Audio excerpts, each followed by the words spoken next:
Good morning, everyone. I'd like to welcome everyone to today's board meeting, including those joining us via live stream. It's great to be here in Kansas City.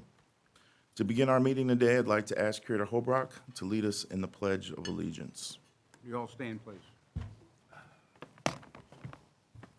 I pledge allegiance to the flag of the United States of America and to the republic for which it stands, one nation, under God, indivisible, with liberty and justice for all.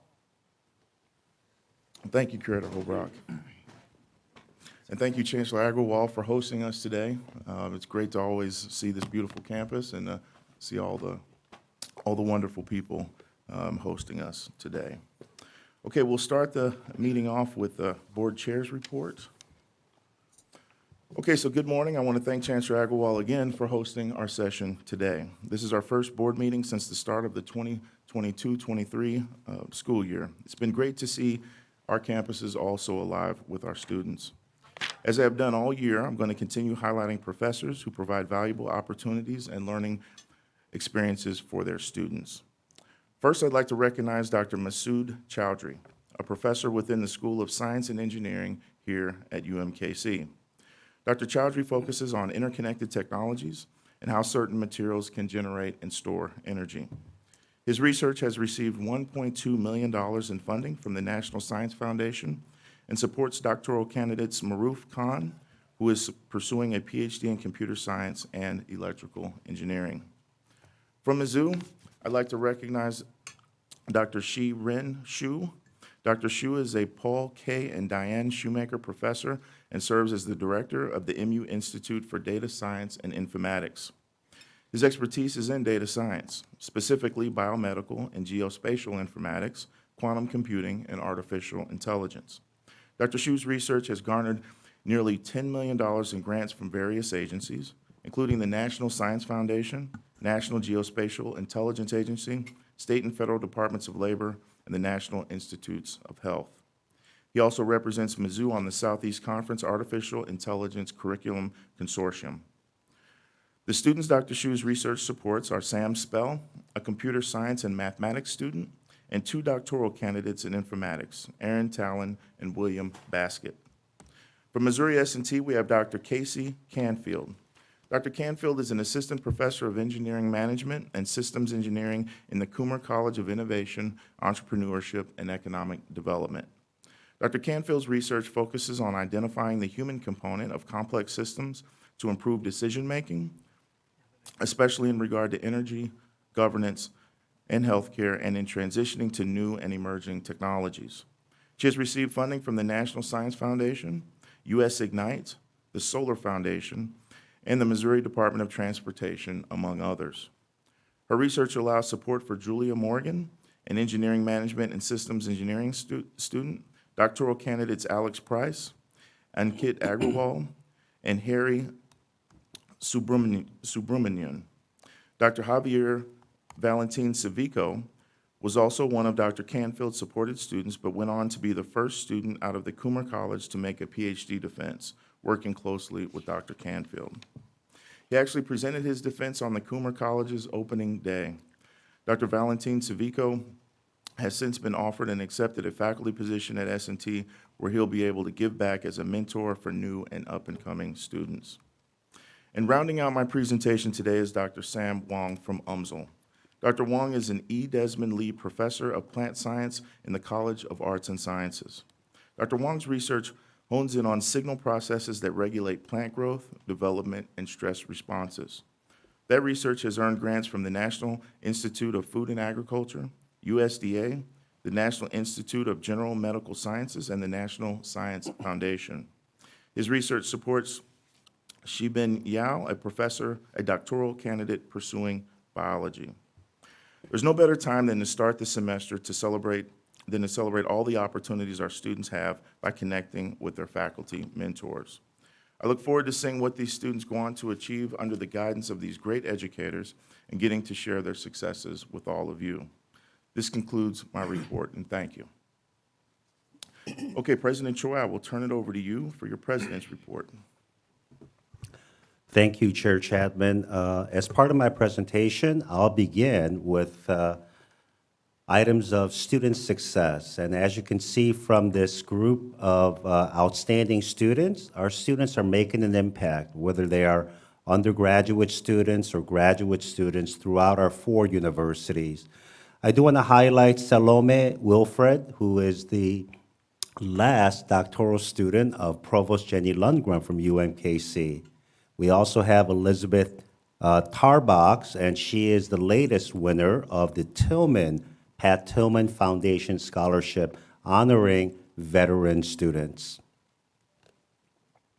About 2 weeks ago, we had a very special meeting with the Inter-Campus Staff Advisory Committee, and we were joined by Curators Williams, Burnsick, and Winokur, and we talked about important ways that we can celebrate and promote and support staff success.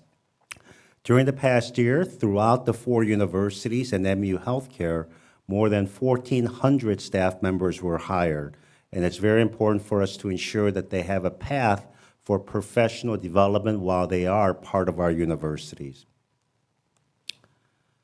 We also had a sizable number of faculty hirings throughout the university. In addition to the tenure track faculty hires that you see here, there have been probably an equal number or a little bit higher number of non-tenure track faculty members that were hired throughout the 4 universities. The importance of tenure is amplified by the number of tenure track hires that we're making at all 4 of our universities. And these individuals are going to make incredible impact to the research and teaching mission that were shared by the 4 examples by Chair Chapman earlier in his remarks. In fiscal year 22, we had a very successful year because of the advocacy of so many that support the UM system. We had the highest state appropriations in our history at $463 million. And as you can see, this year, we were able to break out through legislation the various components that support, that the appropriation supports, including first professional doctorate programs like the pharmacy program and dental medicine program and medicine and law here at this campus. In addition to that, we were able to receive another $5 million to support the important work of extension and engagement throughout the state of Missouri. And importantly, $75 million of the 463 is used to support the research mission of the University of Missouri system, and those are critical. In addition to those, we had the highest amount ever received by UM system for capital projects, and each of the campus received significant investments from the state for signature programs to advance the universities. At the federal level, due to the hard work of Senator Roy Blunt, last year we received $86 million in key support for 3 campuses, Mizzou, UMSO, and UMKC. This year, Senator Blunt, as you can see, proposed $106 million worth of capital and research projects, and those are listed below. In addition, Congressman Blaine Luetkemeyer was also able to provide $24 million in support for key projects, ranging from supporting agriculture to radioisotope medicine at the MUR. And we are grateful for the support of our congressional delegation for the important mission that we serve at the university. In terms of student success, I'm going to quickly share with you the acceptances. Now, deposits are made, students are here, and in a few days, we're going to have the 20th day census. So these are prior to 20-day census, but as you can see, there's been increases at Mizzou, a slight decrease at UMKC for first-time college students, increase of 1 at Missouri S&T, and a sizable increase at UMSO. For transfers, because many of our universities rely on transfer students, and it gives another pathway for Missouri residents to attend the University of Missouri system universities. We were down in 3 of our campuses, so there's going to be more work that we have to do. But this is also due to the fact that the community college enrollments throughout the state has been down as well. So it does affect our enrollment. At the graduate level, while we did see sizable increases in applications, we are seeing a downturn in the number of graduate students. So we need to redouble our efforts at all 4 universities to attract the very best graduate students for our doctoral, as well as our master and professional programs. Once again, these are not final numbers, so we need to take into account the August graduation. So all of these numbers will go up, but these are preliminary numbers for 6-year graduation rate. And Mizzou hit the high of 73% in 2020, and now this year we believe we're going to be at about 75.3%, which is also going to be another high for the university. And student success is one measure, but a very important measure that is used by many ranking agencies as well as parents that want to know how long is it going to take for my child to graduate, and can that child graduate on time? Another important metric is the 4-year graduation rate, and I'll share that at the November meeting. For Pell students, also you can see the trends at the 4 universities. African American, Black students, and Hispanic students at the university. So there's some work that we need to do at some of the campuses, but our goal is to find new ways to retain, provide the support for our students to be retained and graduated from our universities. Now moving on to research, I'm showing you data from the fiscal years ended in 2016 through 2022, and the percentages that are shown are the percentages from 2016 through 2022. And as you can see here, in terms of proposals, which is the leading indicator to determine research performance, Mizzou hit a high of 90% during that period. In terms of R&D, total R&D expenditures, UMKC hit a high of 93% during that period. And so we are making investments in infrastructure as well as staff support to enable faculty members to develop larger proposals that involve collaborations among colleagues, not only within the system, but beyond the system as well. On the federal side, during that period, Mizzou hit a high of 101% increase. Overall at the system, 82%. And in all of these cases, as you see the increases in the amount of the percentage increase in the proposals, this was done during periods in which the number of faculty members went down. So our faculty members were becoming more productive. And I really do appreciate the faculty members that are contributing to the research mission at the university. And the expenditures, as you can see, UMKC had a 115% increase, and more to come because of the investments that are being made in infrastructure and personnel.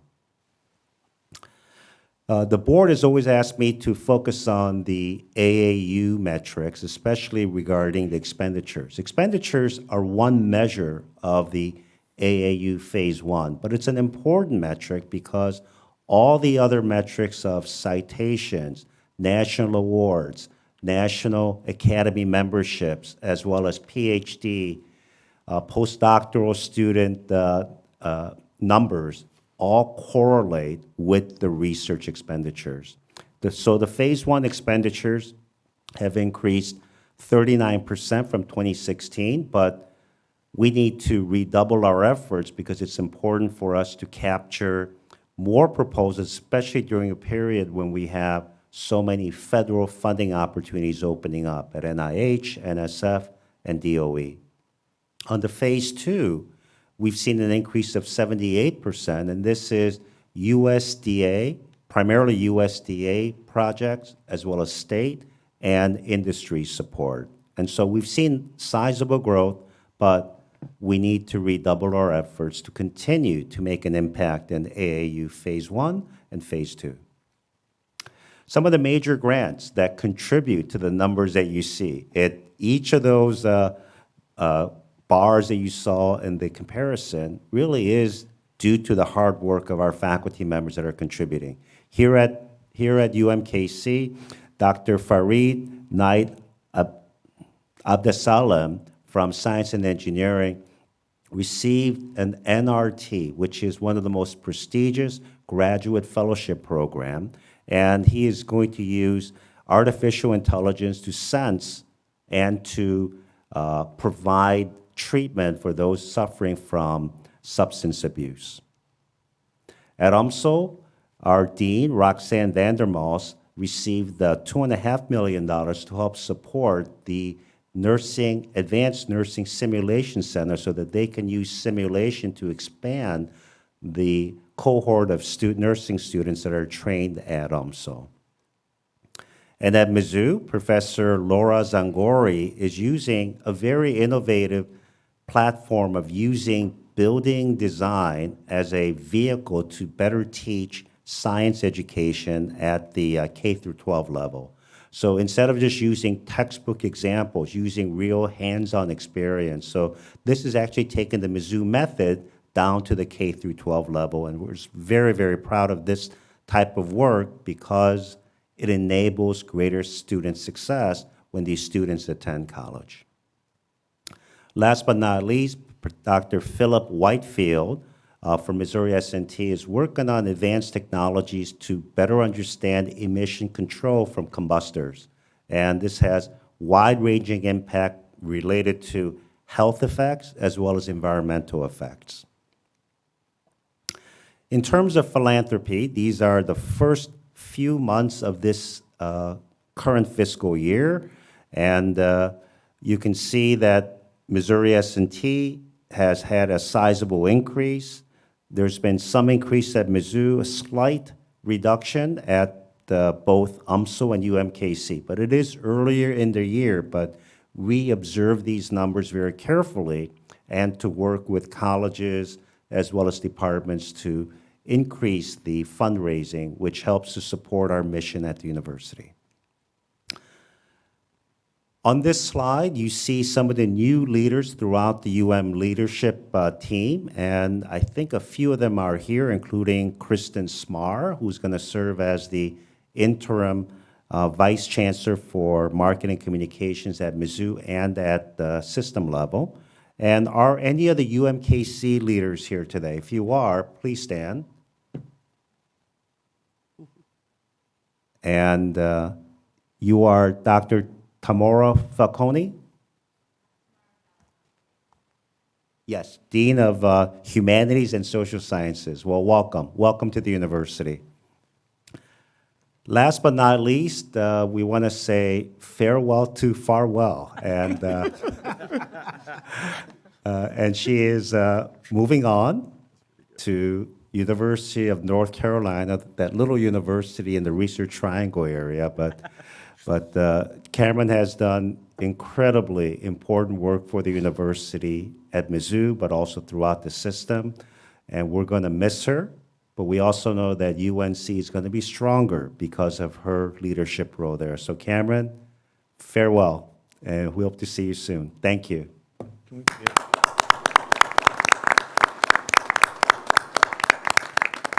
That concludes my report, Chairman. Okay, thank you, Dr. Choi, and thank you for your leadership and hard work on the research front. I know that was very important to the board, and it looks like you're getting it done. So thank you. And our faculty, too. I know you guys have worked hard and done a great job. Okay, our first action item today is to approve a change in the board standing committees, the only change being the addition of Mr. Dan Devers to the Health Affairs Committee. Robin, would you like to say a few words about Dan? I will. Thank you, Mr. Chairman. Mr. Dan Devers is the newest member of the Health Affairs Committee pending our vote this morning. Some of you will know him since he has been part of the Cerner team that has interacted with MU Healthcare and Mizzou leadership. He recently completed his career at Cerner with the Oracle buyout. He is a loyal Mizzou alumnus who is very interested in the university as a whole, from student life to athletics. And he certainly is a champion for our healthcare enterprise's continued growth and success. Dan brings a corporate perspective that will be beneficial to our committee membership, as well as prior exposure to many academic health systems around the country. We look forward to working with Dan Devers on the Health Affairs Committee. Thank you, Mr. Chairman. All right, thank you, Curator Winokur. Are there any questions from the board, either on Moon's report or the Health Affairs Committee appointment? Okay, hearing none, may I have a motion and a second from the board to approve the Board Executive Committee and Standing Committee appointments as shown in your materials? So moved. Do we have a second? Oh, I'm not on the committee. Okay. Okay, all those in Second. Second, all right. All those in favor signify by saying aye. Aye. All those opposed say nay. Are there any abstentions? Okay, the motion carries. Okay, next we have the consent agenda. Are there any questions from the board regarding the consent agenda items as shown in your materials? Okay, hearing none, may I have a motion and a second from the board to approve the consent agenda as presented in your materials?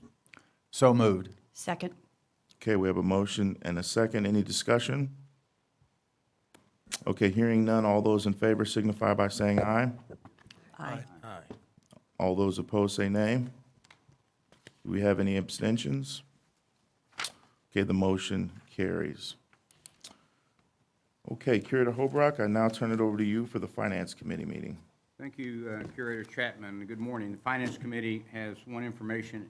Curator Holbrook, can you use the mic for the web streaming? Thank you, sir. Good morning. The Finance Committee has one information item and 14 action items. As a point of information, unless there's objection for the curators, we will be combining all the construction projects into one motion. Ryan Rapp will go through each project. You'll have an opportunity to ask questions on each project, but instead of going through the voting process 12 times, we're going to do it as one consolidated motion. Omnibus fashion. So that will speed things up. But if anybody wants one pulled out and voted on separately, we will do that and pull that one aside and do them separately. So, Mr. Rapp. Executive Vice President Ryan Rapp will introduce the fiscal year 2022 investment performance review, and Tom Richards, the University Chief Investment Officer, will review the performance and returns. Thank you, Curator Brock. Today I'll have, as you noted, Tom Richards go over our investment performance for FY22. I would say just quickly, it's been a challenging year, but I think as you'll see in the materials today, Tom and his team have done a great job in a challenging environment. So with that, I'll have Tom get started. Thank you. Good morning. I want to give an update on this past year and maybe a little preview of what we're seeing in the year to come. First of all, just as a reminder, Veris is the university's general investment consultant. Veris is a part of the governance process, the hiring and firing, the delegation of authority that the board has done. Very much involved in terms of that. Nothing has changed in that relationship. The university's main consultant continues to be the CEO of Veris, Jeff McLean. In terms of the investment office, just wanted to highlight this. Assets under management across the endowment pool, the retirement plan, and the general pool is held at about $11 billion. That's about doubled since I've been in this role through growth in all those pools. And I just want to take a second to note how that's managed just quickly and what's enabled our success over the past 10 years. I think the two biggest things, and the board has been a contributor to both, has been great stability in governance and great stability in leadership. Probably more important than anything else we might do. With that, the staff of the investment office is relatively small. We've got 6 staff people. We've got 2 interns now. We're happy to have interns back now that we've returned to a normal world. I just want to take a minute. I brought 2 of our staff people here with us. Sarah Anderson back in the corner and Paul Abrogua back there next to Sarah. Sarah is provided leadership for all of the private markets within the portfolios and has been with the university 15 plus years. Paul is a relative newcomer, 2 to 3 years in, and he provides leadership in our public markets. So we've got a great team, and we've had a pretty good track record, and I'd like to share it with you now. So market returns in FY22, none of this is surprising to you as you look at your own financial statements and you look at your retirement accounts. It was a particularly bad year, and this graph in front of you is showing what the global equity market did and the global bond market. Particularly over the last 6 months of the fiscal year, they both went down. The bond market that we've experienced in the first 6 months of this year has been the worst bond market in over 30 years. That kind of is lost track of. Everyone focuses on equities, but bonds have had a particularly bad year as well, and the challenge has been that both of those have come at the same time. There's literally nowhere to hide. We think more is on the way, and I'll touch on that in a little bit. So how did we do in terms of FY22 performance? It's a story of being disappointed in the absolute returns, because that's what the markets gave us. However, given the challenges, the performance was pretty good relative to our policy benchmark in terms of how we executed, decisions that we made, and how we performed versus how we should have performed. And then we'll show on a subsequent slide how we looked versus a peer universe. So if we look across the 3 pools, retirement, endowment, general pool, we exceeded our policy benchmark set by the board in all cases. The retirement plan 2.1% above benchmark as an example. Now the actual loss was 1.1%, but we outperformed the benchmark. That 2.1% outperformance, that middle table just is pointing out most of that came from our alpha program, the portable alpha return. In terms of the numbers, what does that equate to in terms of outperformance? The retirement plan, it was $93 million, and the endowment was $37 million. So that's the impact of beating that benchmark. If we look on a broader scale, and again, we don't do this for purposes of complete comparison, but I think in a world in which we are now and what investments have been doing, it's helpful to look out to see how we look versus a generic 60-40 portfolio, as well as the best peer universe that I can come up with to share with you. So this past fiscal year, just focusing on retirement as an example, again, our actual return, we were down 1.1%. A 60-40 global passive portfolio is down 13.4. So we outperformed that by 12 percentage points. Peer universe, in this case, it's investment metrics. There's 585 public pensions in this peer group. The universe median return was down 11%. So again, in that case, we beat that by 9.9%. If you look at either of those in terms of the value, $449 million in the retirement plan versus a peer public pension. So that's more than just a number on the page. What that is saying is that if we had a typical asset allocation with typical performance, our unfunded liability today would be $449 million greater than what it is. So in that, we're pleased with the performance, even though the absolute returns were certainly not what we want to have. Progress toward objectives. This is probably a confusing graph, but really what this is looking at is a longer-term view.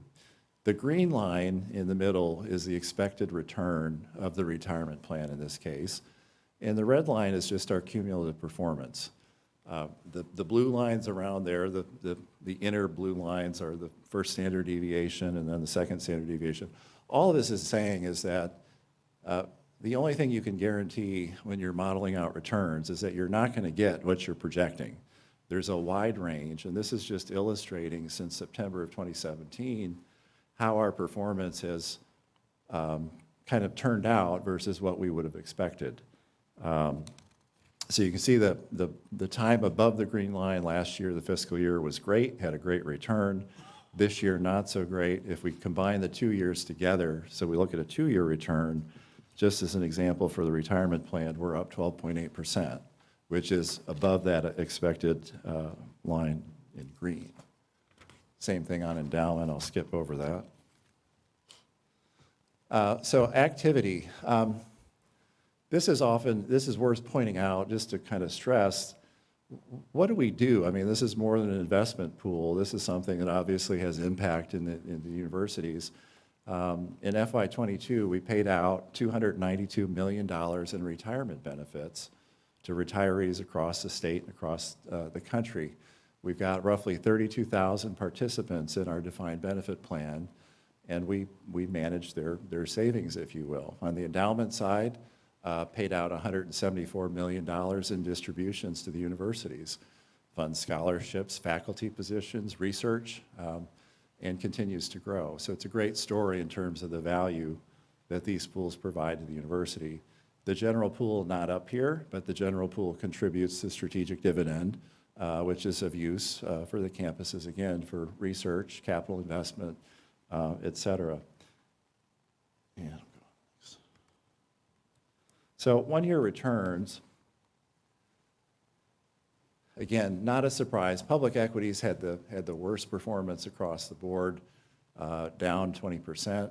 Commodities and real estate were right up there. Commodities had a return of 29.3%. The alpha portfolio down below had a return of 7.5%, which again drove most of the excess return in the portfolio.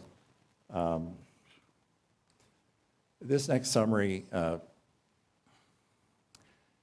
it's really the contribution to return. So just throwing this out because it indicates how the portfolio was positioned and what drove the return. So in the retirement column, you'll see the total portfolio is a negative 1.1%, so that's the actual return.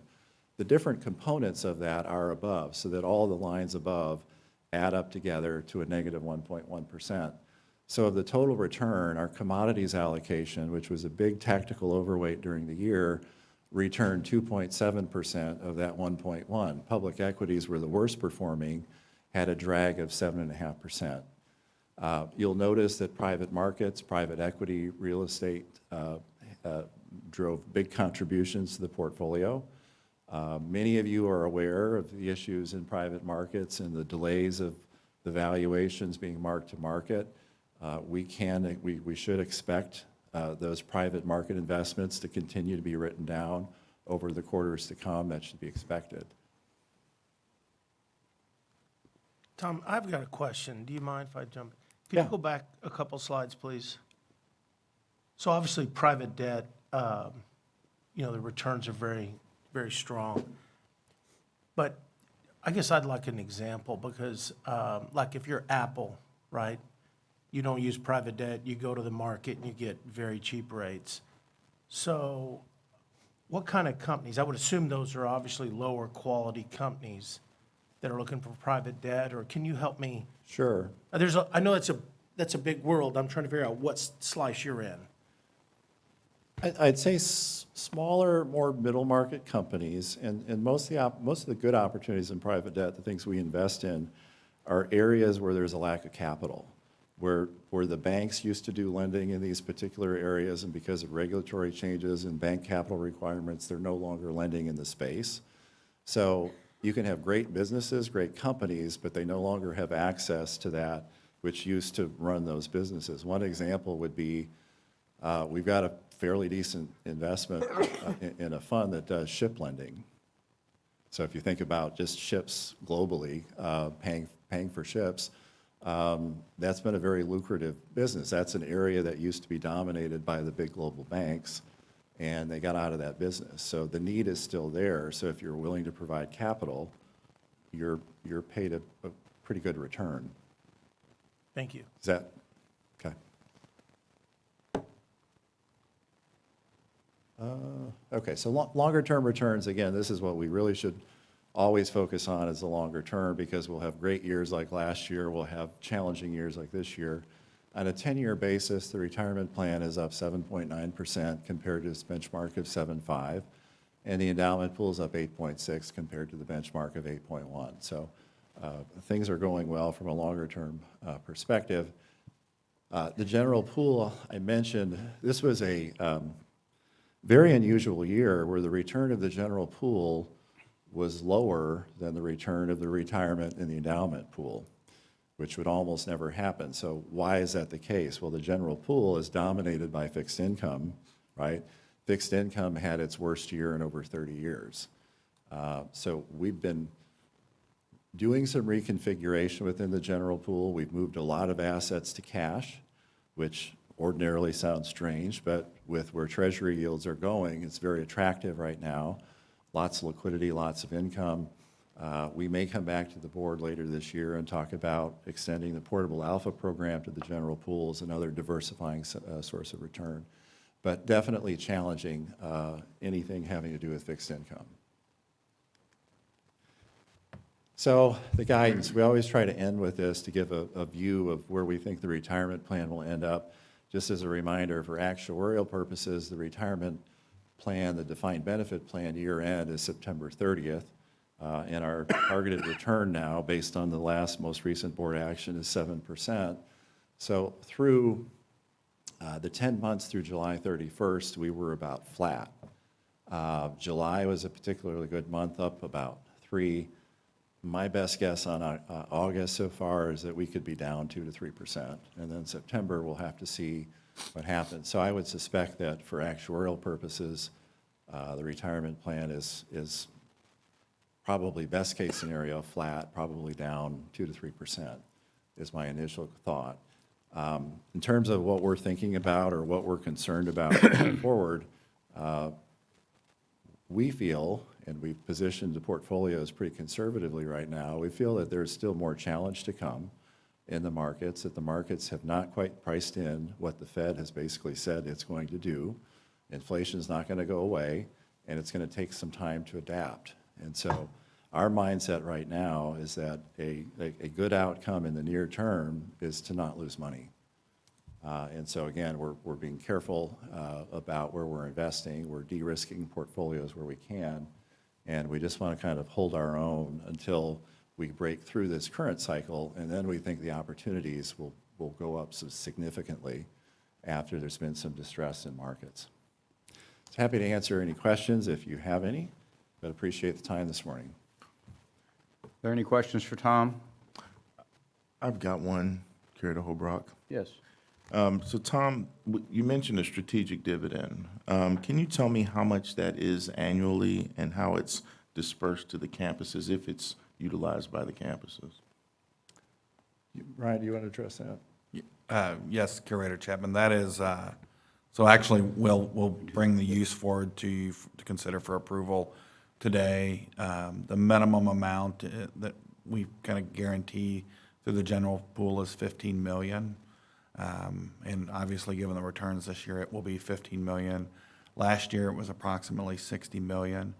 Each campus gets their share based on the working capital or the investments they hold. So, you know, what UMKC gets is what UMKC earned, is how it's distributed. And then we bring forward to the board a proposal for how each university plans to use it.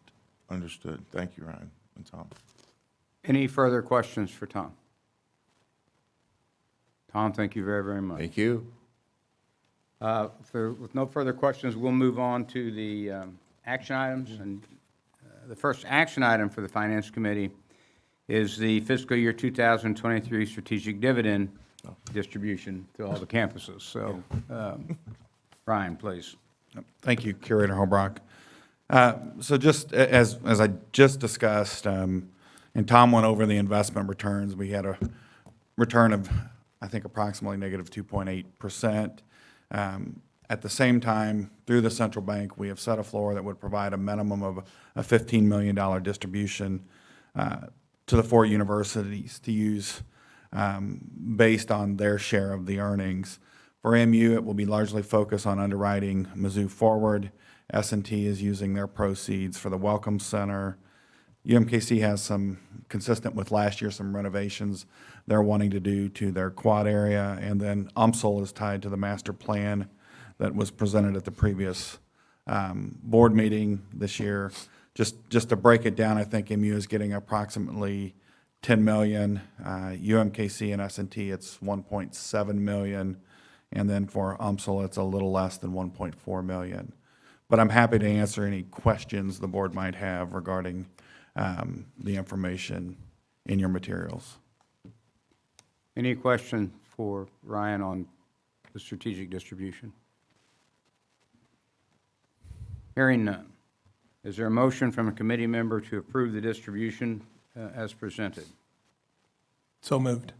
Is there a second? Second.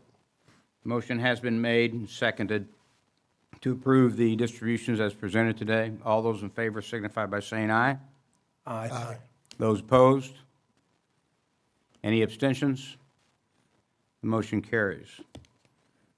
Mr. Chairman, on behalf of the Finance Committee, we recommend to the full board that the fiscal 2023 strategic dividend distribution to the University of Missouri as outlined in the materials for this meeting be approved.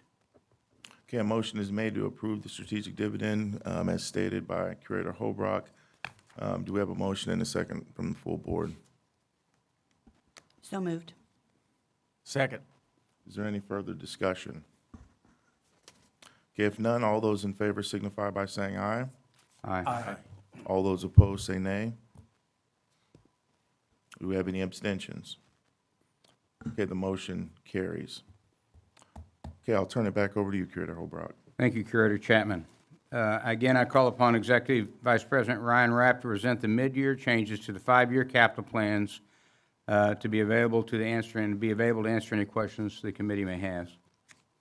Ryan. Thank you, Curator Hobrock. In your materials, we did try, I know in the past it's been hard to tell what changed. We tried to denote in red the changes that were made. There aren't a lot of large changes. I think many of it's either moving projects up. With the ARPA funding we received from the state, it actually made some projects that were probably on the strategic project plan possible. So our capital plans always include the state appropriations we might receive. It includes any new construction projects greater than $5 million. Anything as far as renovation or infrastructure that's greater than $8 million. Anytime we have a project that is going to be funded using external debt, regardless of size, that requires it be included and approved by the board. The strategic development or strategic project plans, those are projects that we haven't identified funding yet for possibly. They might need more development. We need to go talk to potential donors, things like that. And then also really just at the concept phase. So we're thinking about them, but we haven't got those included actually in our financial plan. So that is the difference between what's in the capital plan versus what's a strategic project that's listed in the capital plan.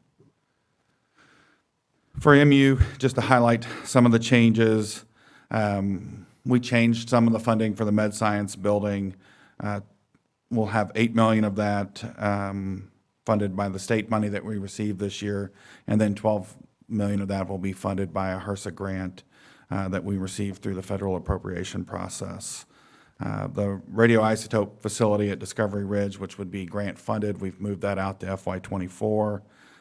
The swine facility at Middle Bush Farm, the second phase of that, just given cost escalation, we've increased that to $7.5 million. And that will be funded again through a combination of state funding along with some of the federal funding that's been available through the appropriation process.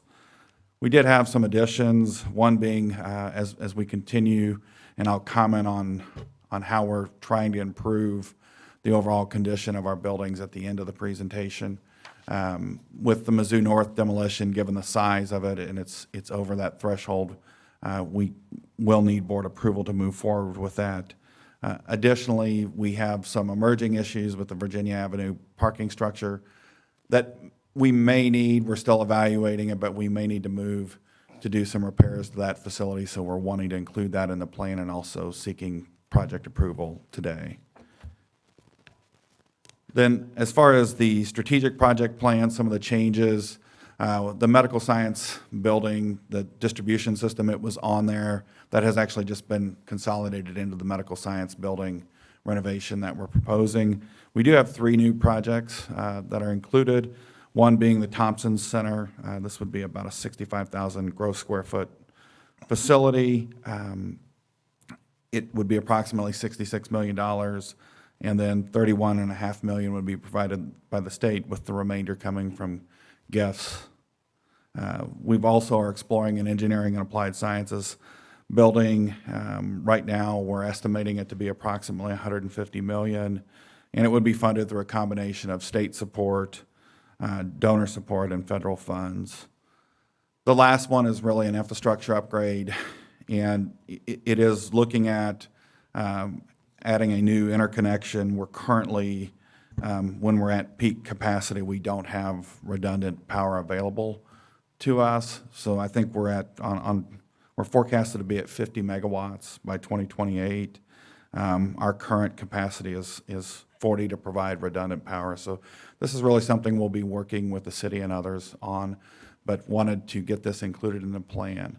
With that, I'll pause and see if there's any questions on the MU projects. My only question, Ryan, and I will make it to the full board, is Virginia Avenue parking structure. We have a 20-year-old building that was done, I believe, under design and build criteria that is failing.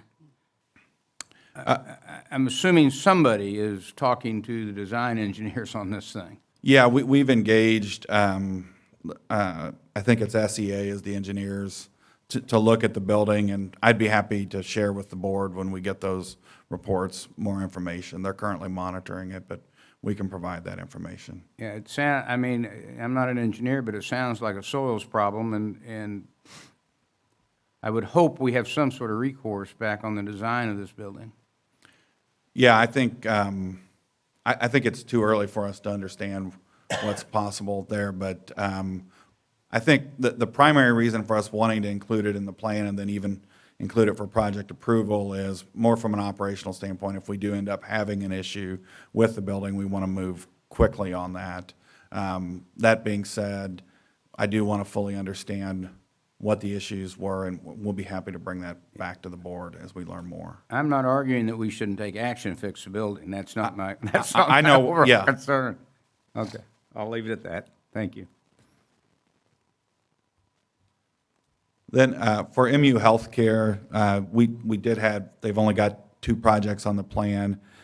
This is really related to continued campus consolidation. They will be, with the emergency department, they do need to expand some of the projections that they have in terms of room needs and ED room needs. They will need to do this in the psychiatric center, and it will renovate some of the current space they have. This was originally 2 projects. And as we started to look at this really is one overall project, and that's the reason it's crossed the threshold to be included in this plan. Any questions? Then moving on to UMKC, we've had a couple things that were modified, one being the new health sciences building, renaming it. The project budget has increased from $100 million to $120 million.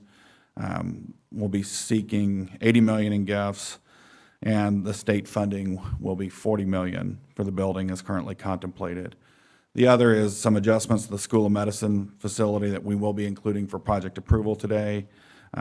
Given the budget and some of the funding sources, it decreased by $500,000 to $14.5 million. The funding mix changed as well on that, and I'll go over that later. We've moved the steam plant project out to FY23. And then for their strategic project plan, KCUR is looking at a new building that would be 100% gift funded. Any questions? Then for S&T, just some changes to the protoplex, which will be presented today as well for approval, and continue to refine the total project costs. The mix of capital has changed slightly with the state funding becoming available in gift funding. Additionally, with the master plan that you have seen from S&T, we need to relocate a substation, an electrical substation that will be in the Arrival District. It has a budget of approximately, I think, $8.8 million and is expected to be complete in 2023. Then for UMSL, I won't go through each of these projects. This is All of these are in line with what Chancellor Soblick presented as part of the master plan and the campus consolidation plan. As the funding has become available, this is just further defining what these projects look like. But with that, I'd be happy to take any questions regarding any of the capital plans, and then I will just touch briefly on a discussion that Curator Winokur had raised at the last board meeting. This is giving you our facilities condition needs index. Our target is to be at a 0.3 or below for each university. What we attempted to do is understand what it would look like with the addition of these capital projects and how we've been leveraging the investment from the state in terms of the federal funding, the ARPA funding, the federal earmarks, and then also the demolishing the underutilized buildings that have been in poor condition at MU and UMSL. So I think when you look at where that would put MU and where it would put UMSL, it is driven by the combination of both.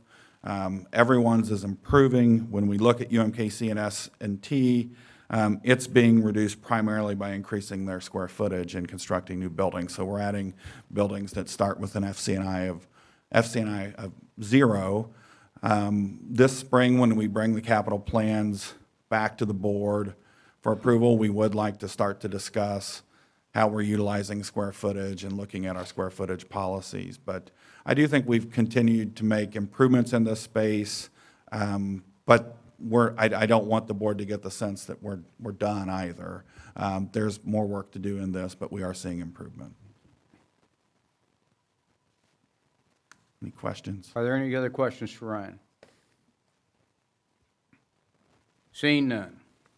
May I have a motion from the board, a motion and a second from the committee to approve the fiscal year 2023 mid-year changes to the 5-year capital plans as outlined in the materials today? So moved. So moved. Second. Motion has been made and second. Any further discussion? All those in favor signify by saying aye. Aye. Those opposed? Any abstentions? The motion carries. Mr. Chairman, on behalf of the Finance Committee, we move to recommend to the full board that the fiscal year 2023 mid-year changes to the 5-year capital plans as outlined in the materials for the meeting be approved. We have a motion. Do we have a second? Second. We have a motion and a second. Do we have any further discussion? Okay, if not, all those in favor, please signify by saying aye. Aye. All those opposed, say nay. Do we have any abstentions? Okay, the motion carries. I turn it back over to you, Curator Holbrook. Thank you, Chairman Chapman. Now we will begin the omnibus, is that the correct term? Where we are going to combine all these projects together. So, Ryan, would you please start through each of the projects? If you have questions on the projects, I would do it as they're going through them before he moves to the next one. It might just make it simpler. Thank you, Karen Holbrook. I'll move pretty quickly through each of these as they were just included in the plans we went over.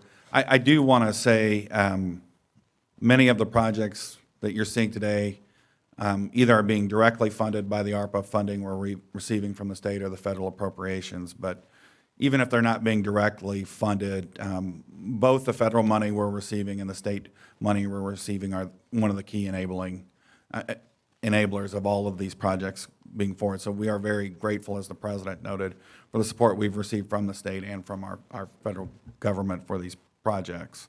The first project is the Medical Sciences Building renovation. It's a $20 million project. $12 million of that will be funded through a HRSA grant that we received through the federal appropriation process. $8 million of that will come from state appropriations.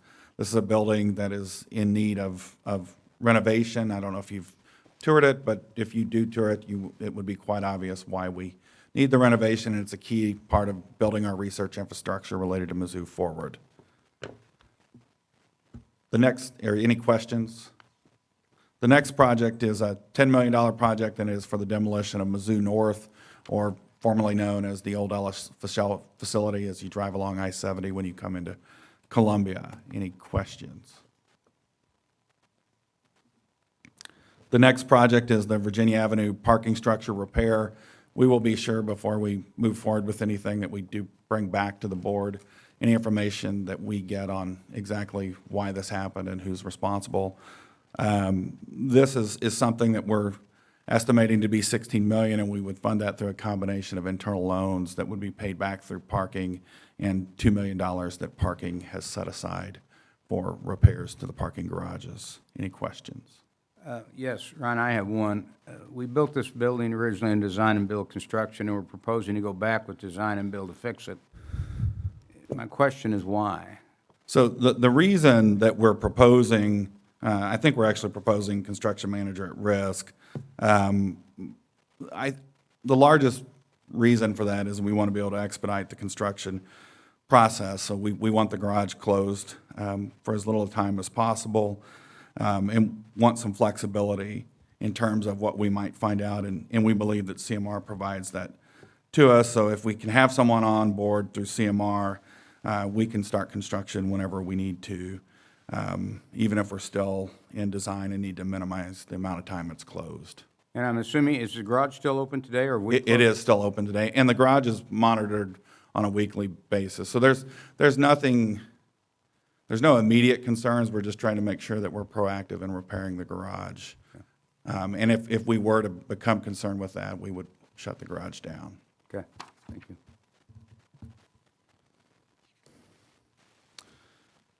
The next project is just a reapproval of the Research Commons thermal plant. It was originally brought forward to the board and approved at $9 million due to cost escalation. It's now at $13 million, and so we're just seeking reapproval to move forward with that project. Are there any questions? Then moving to UMKC, we are seeking approval to move forward with the St. Joe facility. It's a $14.5 million building. It's funded by $13 million from a HRSA grant through the federal appropriation process. In addition, there's $1.5 million in state support for the project. Any questions?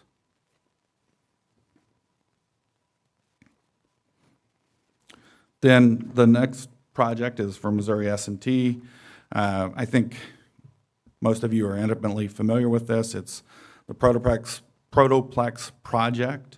It would have a budget of approximately $80 million. It would be funded through a combination of private gifts and then the state support that we received this year and last year.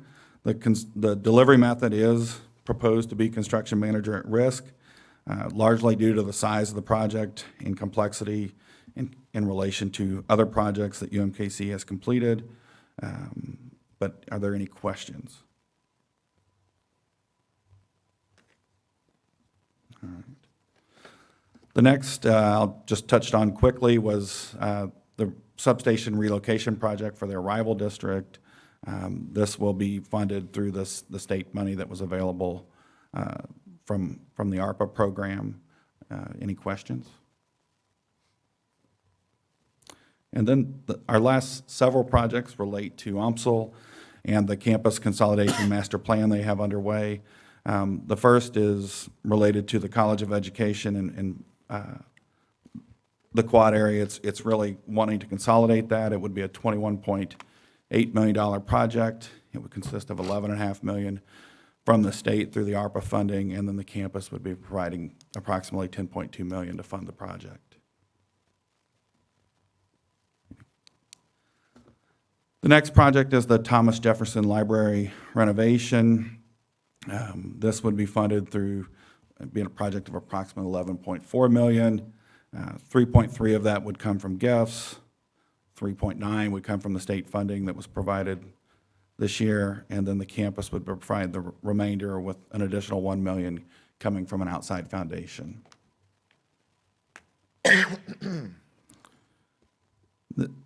The next project is the Music Fine Arts relocation, moving that to the North Campus.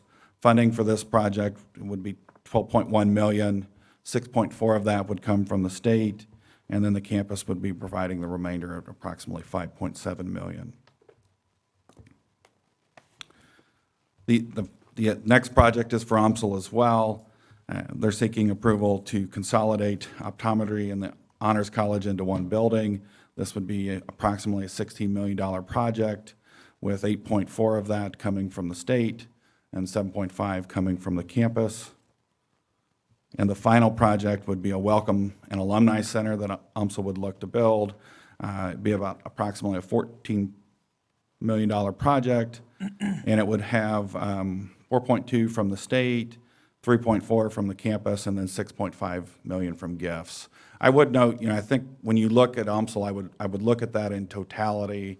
I know the chancellor and her team have worked really hard to align the state funding that's been made available to them with projects they already had in mind, and how to, I think it's really served as a way to enable the campus consolidation project for them, and what you saw from her this spring in terms of their master plan. So when you look at that, I wouldn't look at this as a bunch of individual projects, but I think it's part of the overall plan that UMSL's put together.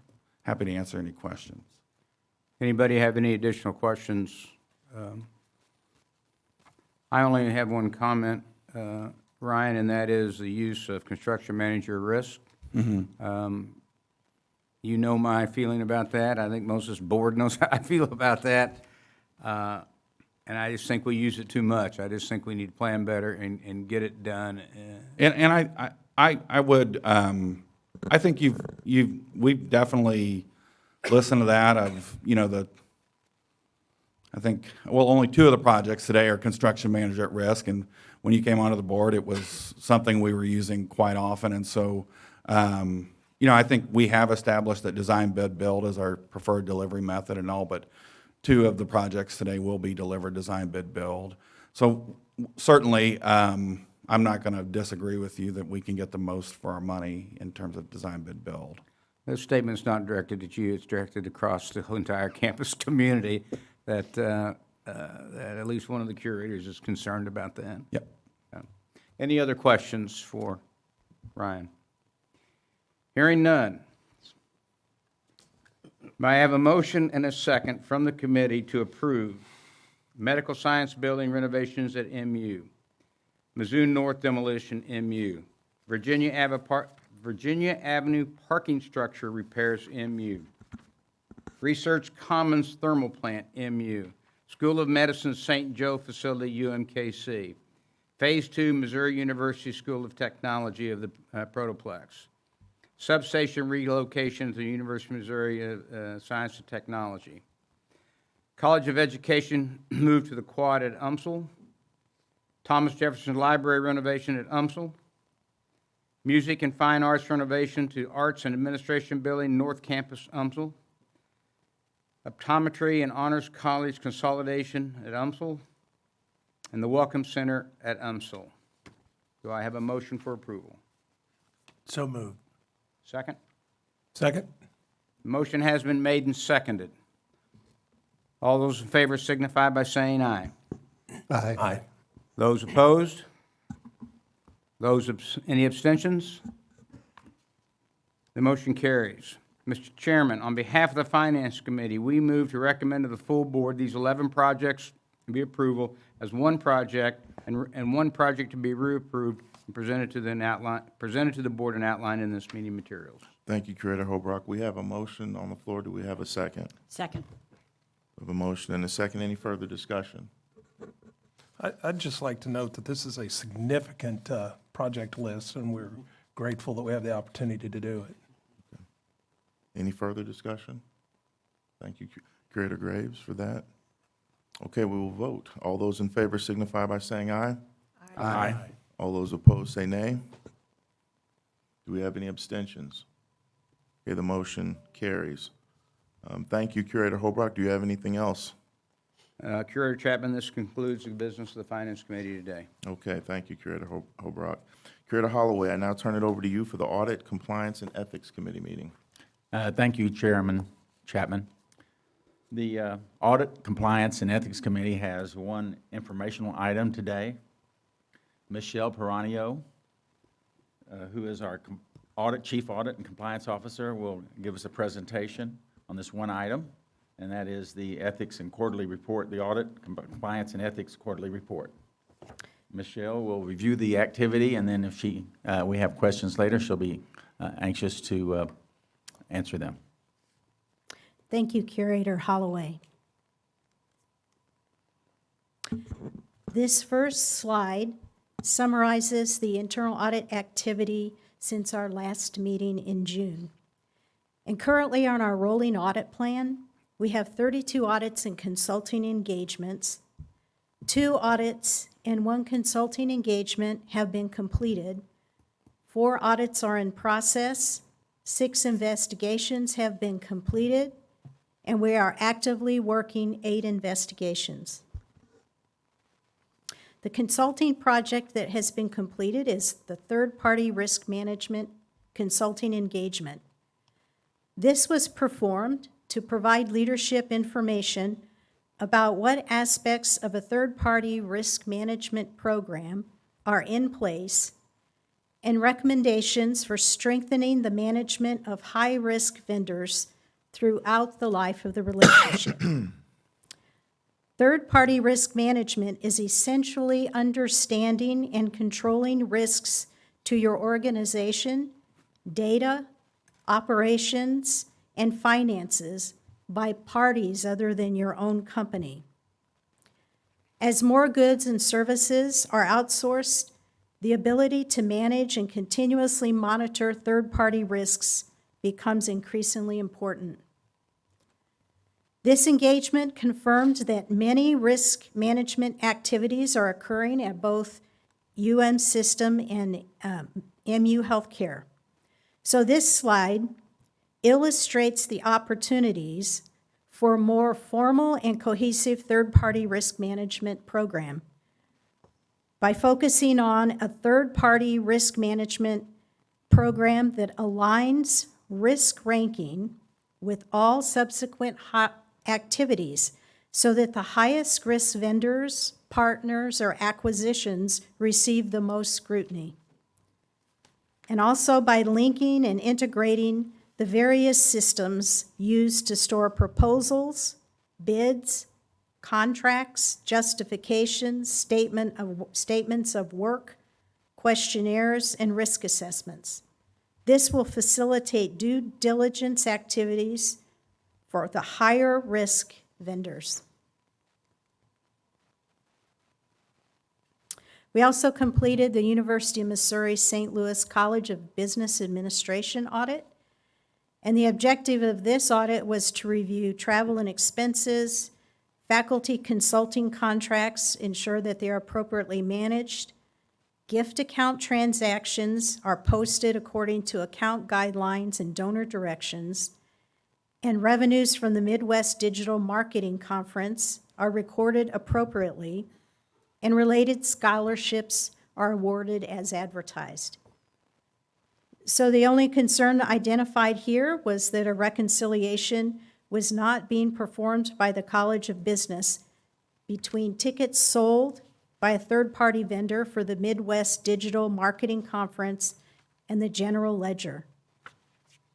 Such a reconciliation will catch any mismatch in the number of tickets sold versus the general ledger total dollars amount, thus safeguarding against missing revenue. This reconciliation has already been implemented by management. Our second completed audit was Missouri Telehealth Network.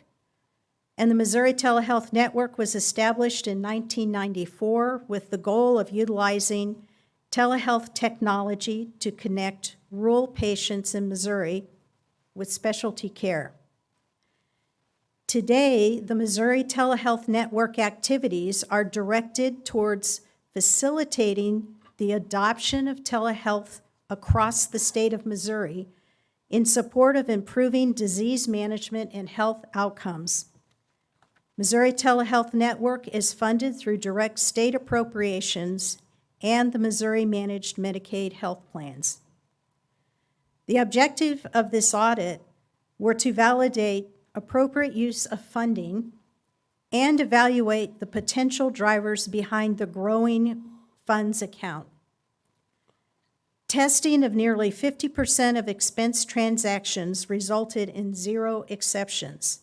This is a very well-run unit under the leadership of Dr. Kathleen Quinn.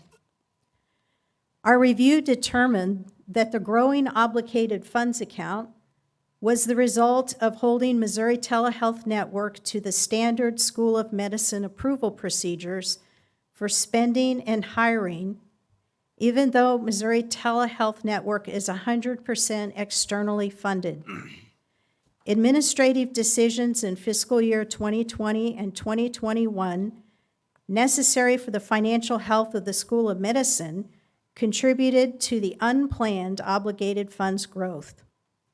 So continuing to require Missouri Telehealth Network to adhere to standard School of Medicine approval procedures that at times restrict spending will cause additional account growth and interfere with Missouri Telehealth Network's ability to meet their contractual obligations. To address this, the Missouri Telehealth Network leadership will present a multi-year financial plan for approval by the Executive Chancellor of Health Affairs and the Dean of the School of Medicine. Funds can then be expended in accordance with the approved plan without the need to seek additional approvals. We conduct follow-up procedures twice a year to verify that the status of management actions from previously issued audits have been implemented. For this period, 7 action items were due, spread across 5 audits. 3 additional items were scheduled for interim follow-up, bringing the total number of management action plan reviews to 10. 5 of the 7 action items were completed, and 2 management action items associated with the UMKC lab safety audit were extended pending final approval and implementation of the lab closeout procedures and resolution of a programming error that was impacting accurate tracking in the learning management system. All action items have been completed for the MU conflict of interest process and the UM system external student funded accounts, therefore closing these audits. An interim review was conducted on the development of a management action plan for issues identified in the MU Health Organized Healthcare Arrangements Audit. The identified issues require a complex and coordinated plan involving technology, personnel, and processes at both MU and MU Health to address concerns and strengthen security. The IT teams are developing a plan for the centralized identity and access management and monitoring. Leadership will be presented with recommendations and resources needed to achieve the desired future state. And once leadership has approved the recommendations, specific action plans for this audit with due dates can be finalized. Ethics, Compliance, and Audit Services commends and supports this comprehensive approach that will result in resolving issues identified in multiple reviews. And that concludes the presentation, and I'm happy to answer any questions. Do any curators have questions for Michelle? Michelle, I have one. You know, how is management responding to the implementation of the plans that you suggest? My experience is that management does take implementation of action plans seriously, particularly when the action mitigates a higher risk that they have or would improve their processes. When we do encounter some resistance, escalating it to the next level of leadership has always solved that issue. Okay. Thank you. Seeing no other questions, we'll just want to thank you for your time and all your work. Well, thank you. Mr. Chairman, that concludes our portion. Okay, thank you, Curator Holloway. Curator Williams, I now turn it over to you for the Governance, Compensation, and Human Resources Committee meeting. We'll take a break after Curator Williams finishes with his meeting, so I just wanted to let everyone know that. Please proceed. Thank you, Chair Chapman. Good morning. The Governance, Compensation, and Human Resources Committee has one action item today. The action item is to approve the leave design plan as fully stated in the board materials. As you can see, Vice President Marsha Fisher is present, and she will present some slides and then answer any questions that the curators may have on this proposed action item. Thank you, Curator Williams. So we're following up today from the June meeting where we presented the leave design that includes PTO as well as a short-term disability plan and a parental and a caregiver leave plan. So the last couple of months, we've been going to our university community and providing additional information regarding the plan and getting additional feedback. And we can move to the next slide. Through a variety of ways, we've received feedback, including meeting with representative groups, having a dedicated webpage with a portal where we could receive information. And then we had 4 informational sessions that were very well attended with about 4,500 employees participating. And I also want to say thank you. We had at least 3 curators, Williams, Burnsick, and Winokur, who attended and appreciated that. We saw themes throughout the variety of feedback that we collected, and a summary of those are in the executive summary provided to the board. I would like to compliment both ISAC, the Intercampus Staff Advisory Council, and TRAC, the Total Rewards Advisory Committee. Really, they had highlighted the themes that we then saw from the broader community and had brought them to us. They also engaged with us and helped us make improvements to the plan that I'll go over in just a few minutes. So within your detailed board materials are the executive summary, the recommended action, as well as the CRRs, both new and revised, and a PowerPoint that's very similar to what was presented at the informational session with just a few additional slides. Additionally, impacted employees received an email that also linked to the board materials. I would like to highlight for you the hospital leave plan. That's additional information since the June meeting. It's very similar to the campus plan with 2 differences. One, the hospital 24/7 business does not currently have winter break, and in the new design would not have it. They would have an additional program for hourly employees that is what we call a cash-in program, that if an hourly employee would want to choose to cash in some of their PTO, they could do so. And that will require some further parameters and development, but something that we think will be well received by those employees. So as a result of the feedback that we collected, you'll see in your materials that we made some improvements, and I'll highlight some of those for you. The first would be that we heard that employees preferred to have more ability to accrue, a maximum accrual. So 2 times the accrual rate would be allowed, with then limiting payout at separation to 10 days or 2 weeks. We heard loud and clear that employees wanted more details on how we would honor vacation, sick leave, and personal days, and we provided that in the materials. Also, current employees have accrued sick leave balances will be able to supplement the short-term disability plan, either through covering the elimination period of 5 days or the additional 40% that's not covered by the short-term disability.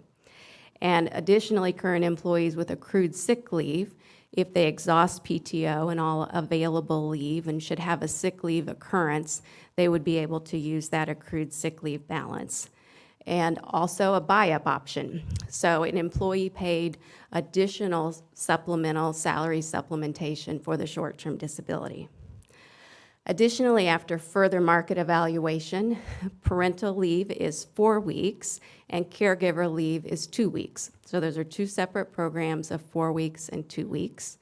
And after further evaluation, really wanting to focus on continuing to honor longevity, that the time periods for increasing accruals are going to be continue to be 5 and 15 as they are now in our current plan. So we'll move to the next steps. So if approved, our next steps would be to prepare to implement in January of 2024. And though that sounds like quite a ways away, we have a lot of work to do before that would happen. And we heard from multiple groups and through the feedback, recognizing how important that having smooth processes for employees would be, and educating and training on these issues. So for example, if an employee needs short-term disability or parental or caregiver leave, we recognize that's a high-stress time. And so we will spend our time really trying to improve and have good processes. And we also know that day one, we should start evaluating it and start making improvements to it. And finally, before I turn it back over to Curator Williams, I just wanted to say thank you to the teams of people who have worked many, many months on this proposal. And I especially want to say thank you to ISAC and TRAC and those representative groups who give me very candid and direct feedback that I appreciate, and they do it in a respectful way, in a constructive way. And I think because of that, we're bringing a better proposal. And so I appreciate that. All right, are there any questions for Vice President Fisher?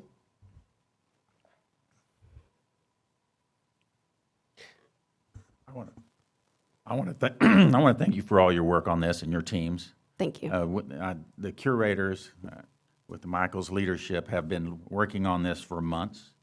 We have taken it very seriously, and I wanted the employees and the staff and the public to know that there's a lot of work and a lot of consideration has been given to these changes, because they are, in some ways, they are very significant changes, and I know that this board has worked diligently in trying to meet the needs of the employees and to make this change equitable to everyone the best we can. And I want to thank you for you, because it's been a big project. But thank you very much. Thank you. Before I call for a vote, I would echo everything he said, and he said it beautifully, so I won't say it again. But I do appreciate you, and I appreciate the outside vendors who modeled so many different things that I don't even know how to explain how they found time to do it, but we appreciate them. If there are no further questions, may I have a motion and a second from the committee for the leave to approve the leave design plan as indicated in the materials that were provided to the board? So moved. Second.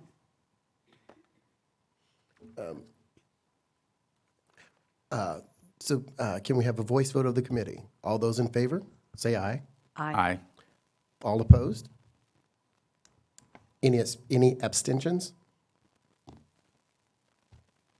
Hearing none, Chairman Chapman, I move for the approval of the full board. I move for the full board to approve the leave design plan as provided in the materials. Thank you, Curator Williams, and Marcia, I want to say thank you as well. Okay, we have a motion on the floor. Do we have a second? I'll second that. Okay, we have a motion and a second. Is there any further discussion? Okay, we will vote. All those in favor signify by saying aye. Aye. All those opposed say nay. Do we have any abstentions? Okay, the motion carries. Okay, thank you, Curator Williams. Does that conclude your governance meeting? Curator Williams, are you done with your? I'm sorry, yes, that concludes the report from the Governance, Compensation, and Human Resources Committee. Okay, thank you very much. We'll take a 10-minute break now. We'll see everyone back here at, let's say, 10:05. It's 9:52 right now. We'll come back at 10:05.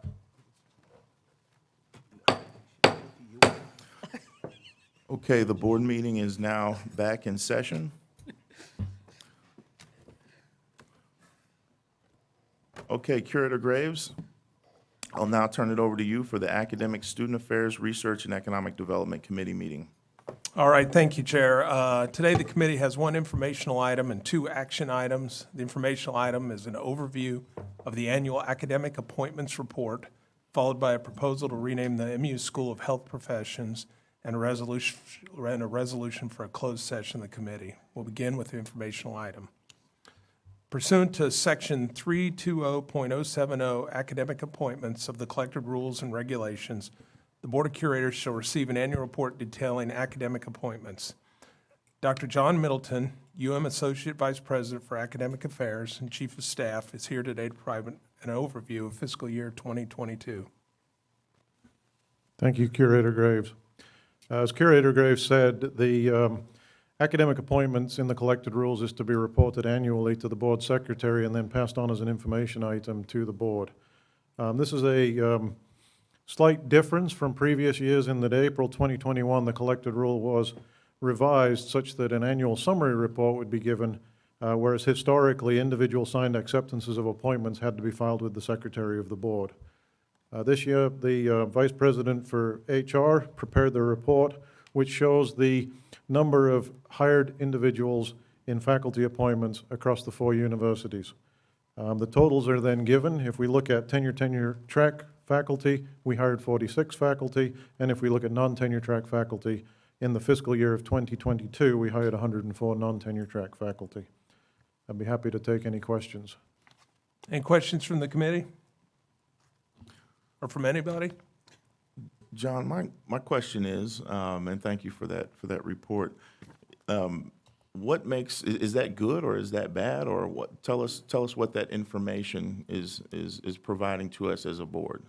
So I think the probably more relevant information might be how many faculty did we have depart the university versus how many faculty did we hire. The collected rule just calls for a recording of the number of new appointments. Okay. It does not actually call for looking at faculty turnover. To give you an example, President Choi gave some slides earlier, and using Mizzou as the example, which was at the top of his slide, through September 1, so slightly longer than the fiscal year in the report, we've hired 95 faculty at Mizzou, and in that same period of time, about 116 faculty left the University of Missouri-Columbia. So that gives you some idea of the level of turnover. In other words, we're maintaining about a stable faculty number there. Okay. But it seems like there is a slight gap in Correct. faculty that left. Is there any concerns there? We'd have to look at data over time, and certainly we could collect that data, but Okay. And no need to do any extra work. I was just curious. Yep. If I can Yes, just add a please, comment. Chairman. In relations to Chair Chapman's question, we have to continue to accelerate our hirings across the UM system. And there have been a number of retirements this year across all 4 universities. And we need to replenish those faculty positions with faculty members that will bring in their research, teaching, and engagement expertise. So that's something that we are very excited about, and we'll show you the results in the coming years. Thank you, President Choi. Any further questions? Well, I'll turn it over to you, Curator Graves. All right, well, thank you. If there are no further questions.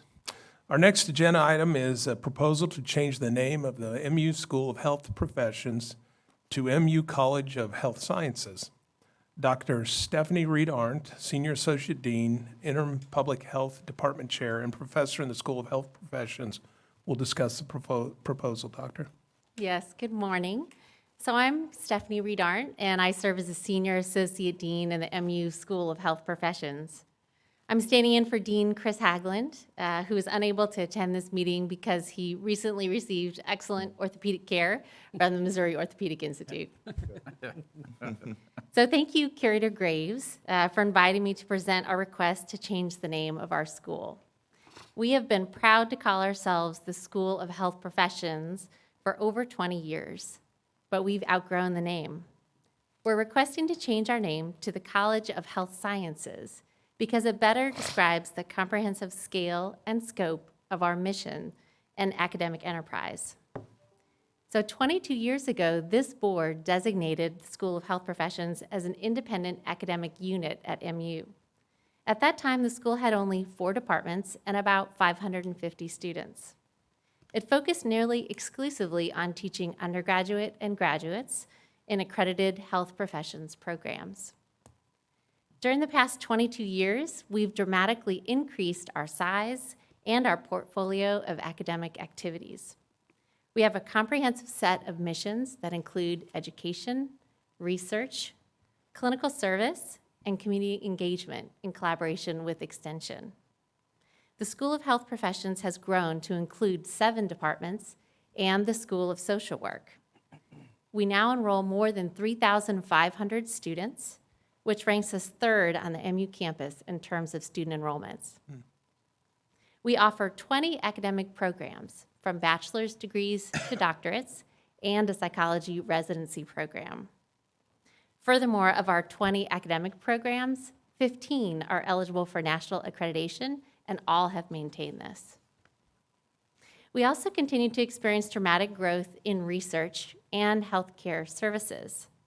To illustrate, we're proud that in the past 4 years, our research proposals have grown from 12 million to 58 million. Similarly, our research expenditures grew by nearly 300%, and we're positioned for continued growth in that area. In addition, our faculty members provide a wide range of specialized clinical services, from neuropsychological evaluation to occupational therapy, this year to more than 4,200 Missouri citizens. So there are no accreditation or legal requirements that govern the naming of schools or colleges.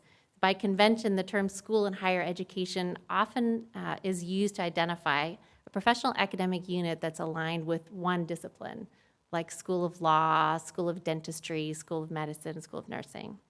So the term college is more often applied to academic units with multiple disciplines and multiple levels of degrees, and sometimes a broader scope of mission, like colleges of arts and sciences, CAFNR, and engineering.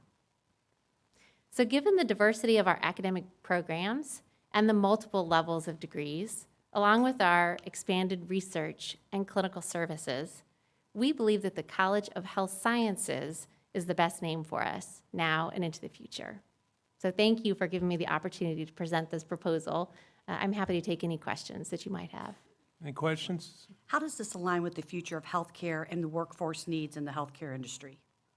So I think that this allows us to continue our growth and expansion. So for example, we're particularly interested in growing and adding a School of Public Health to our college, and I think that this would facilitate that. How do you interrelate with the School of Nursing, the School of Medicine?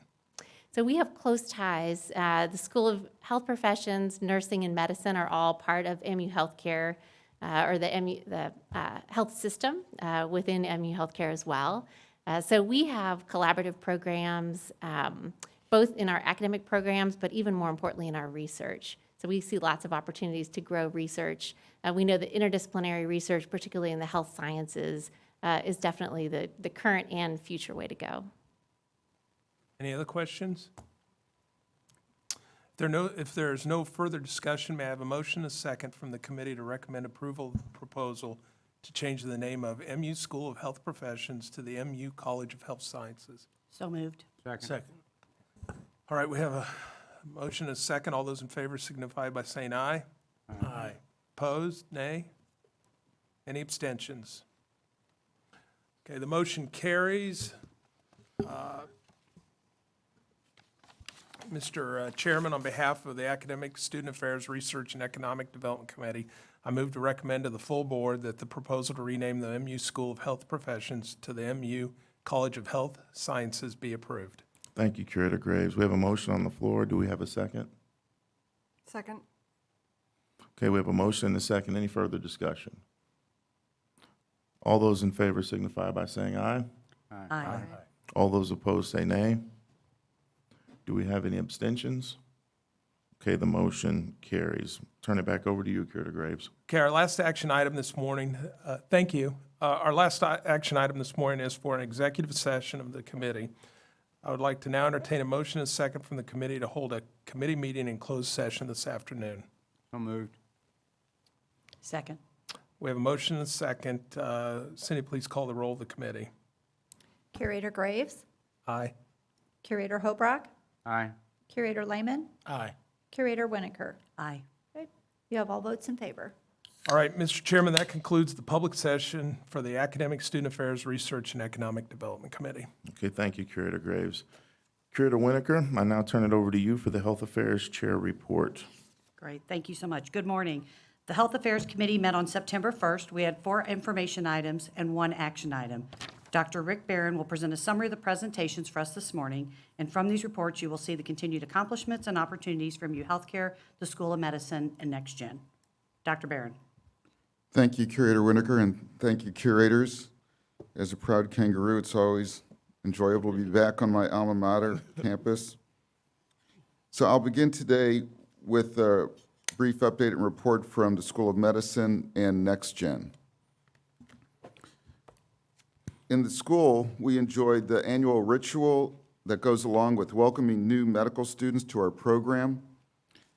First, we had the stethoscope ceremony, which is a breakfast event sponsored by the School of Medicine Alumni Association. And this year, the event was presided over by Dr. Steve Daniels, who is the chair of the School of Medicine Alumni Association. This is a really unique onboarding event that is not done at many other medical schools that I'm aware of.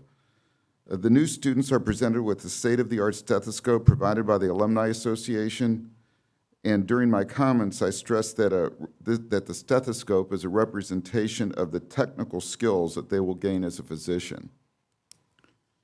2 days later, we held the white coat ceremony, which is a really moving event, and it's done at many medical schools. I tell the students that the white coat is a symbol of the compassion and empathy that they will need to have as a physician. The keynote presenter at the white coat event this year was Dr. Nathan Gauci, one of our orthopedic surgeons who works at the Liberty Hospital practice here in Kansas, in Liberty area. So this is a picture of the class of 2026 with 128 entering students. Their grade point averages and test scores, again, indicate how very bright they are.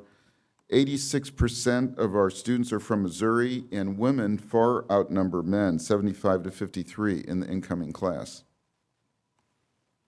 So that's at the beginning of their medical careers. What about folks at the peak of their medical careers? So we have been very busy recruiting physician scientists who are not only cutting-edge researchers, but also experts in delivering exceptional patient care. Here are just 4 examples of premier physician scientists that we have recruited over the past few months, and they have arrived on campus or they will be in the next week or two.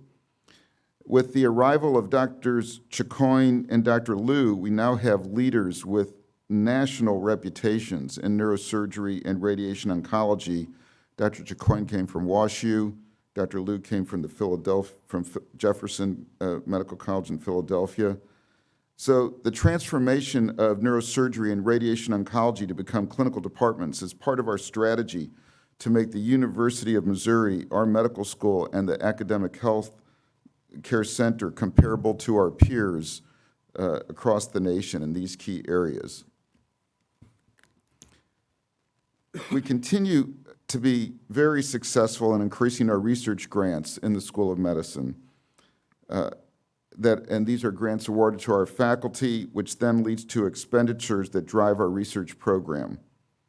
So this is clearly a subset of the numbers that President Choi showed earlier today, and that you can see that the trend from FY20 to this year is one of continued growth in all categories, including AA1 Phase 1 awards.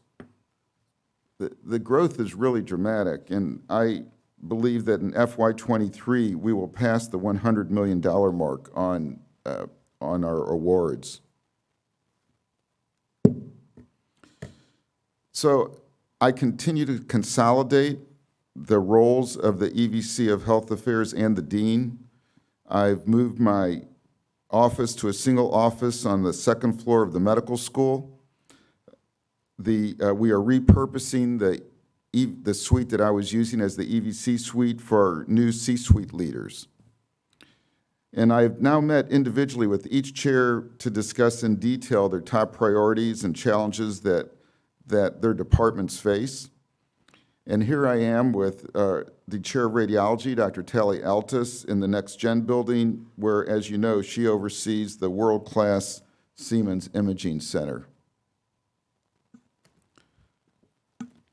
So to mention the C-suite now, and where we're going to put some of these really bright staff that we're recruiting into the C-suite, we have been recruiting some very strong talent. We are excited to welcome our new Chief Financial Officer, Dustin Thomas, who will be joining us September 15th.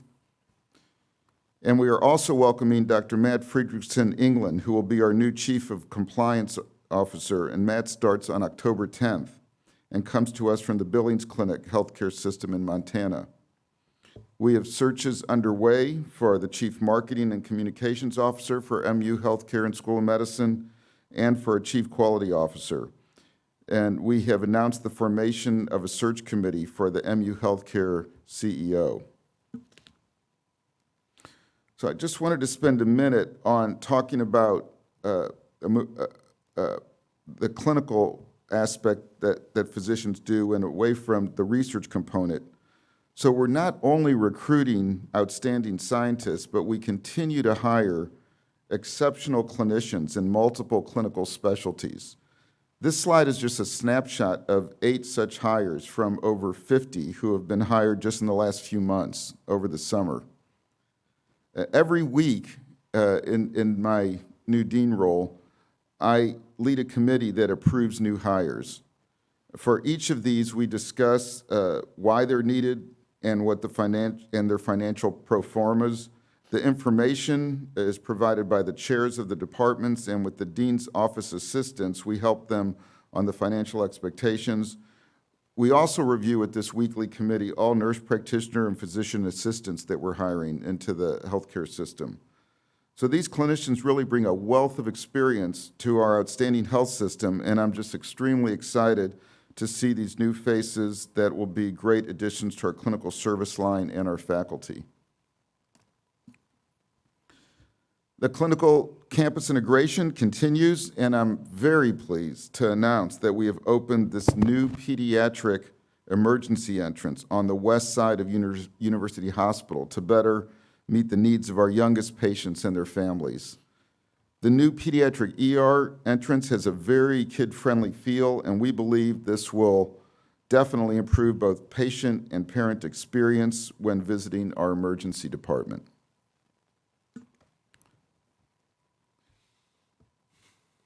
As a result of integration and expansion, we must repurpose space for a number of reasons, but one of them is to accommodate our expanding physician workspace.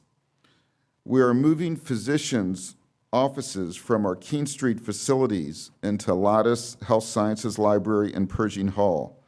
And in order to do this, we have had to move the majority of the books and journals in the University of Missouri Medical School Library to the University of Missouri Book Depository. I had recently had the pleasure of touring this amazing large facility where we can store up to 2.5 million books for our 4 campuses. Therefore, we are not eliminating books as a source of learning. They can all be retrieved in a day's notice, and we're making room on campus for our faculty who need to be close to where our patients, family members, family and members of the research participant team need to be housed. So this is an amazing resource that is enjoyed by all 4 campuses of the University of Missouri. And then finally, let me just touch on finances. So here is a table displaying our end-of-year finances for FY22. Our operating income was just under $30 million on a budget of $87 million. And while you can see that we continue to experience revenue growth in our net patient service revenue, but as we have previously discussed, it was the expenses for nursing, particular travelers nurses, and pharmacy that were the causes of not meeting the proposed budget target. For FY23, we have an anticipated total net revenue of $1.3 billion with an operating income of $83.5 million. We believe that this puts us very close to what we had projected a year ago in our 5-year plan. We anticipate continued clinical growth, especially in areas of surgery, oncology, women's health, cardiovascular medicine, and neurology, and growth that will be supported with additional subspecialty clinician recruitment in other areas as well. And we hope to see an improvement in our labor expenses, along with improvement in supply chain and controls on professional fees and contractor services. We're putting robust plans and programs in place to address these areas that will help achieve our financial goals. And that's the end of my summary, Curator Winokur, and I'm open to any questions. Anybody have any questions for Dr. Barron?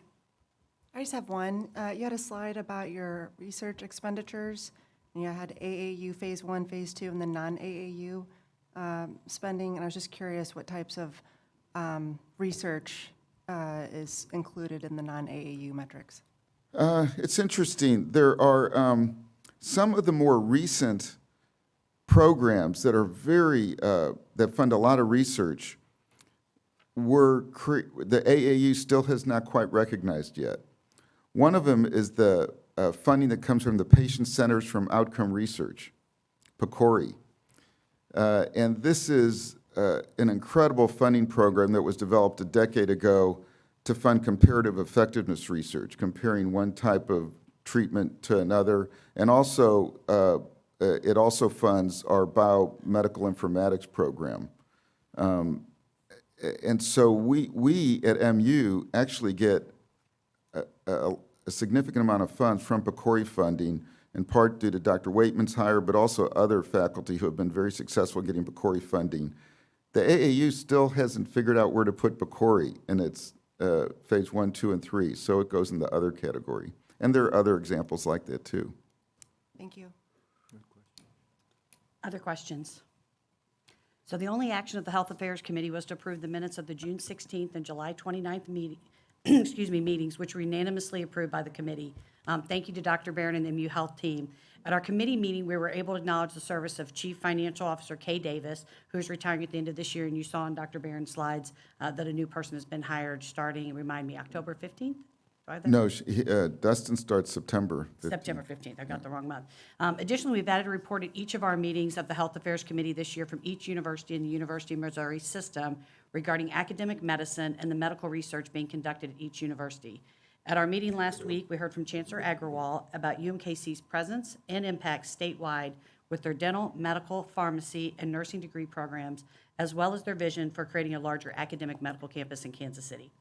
Mr. Chairman, this concludes the business of the Health Affairs Committee. Thank you, Dr. Barron. All right, thank you, Curator Winokur.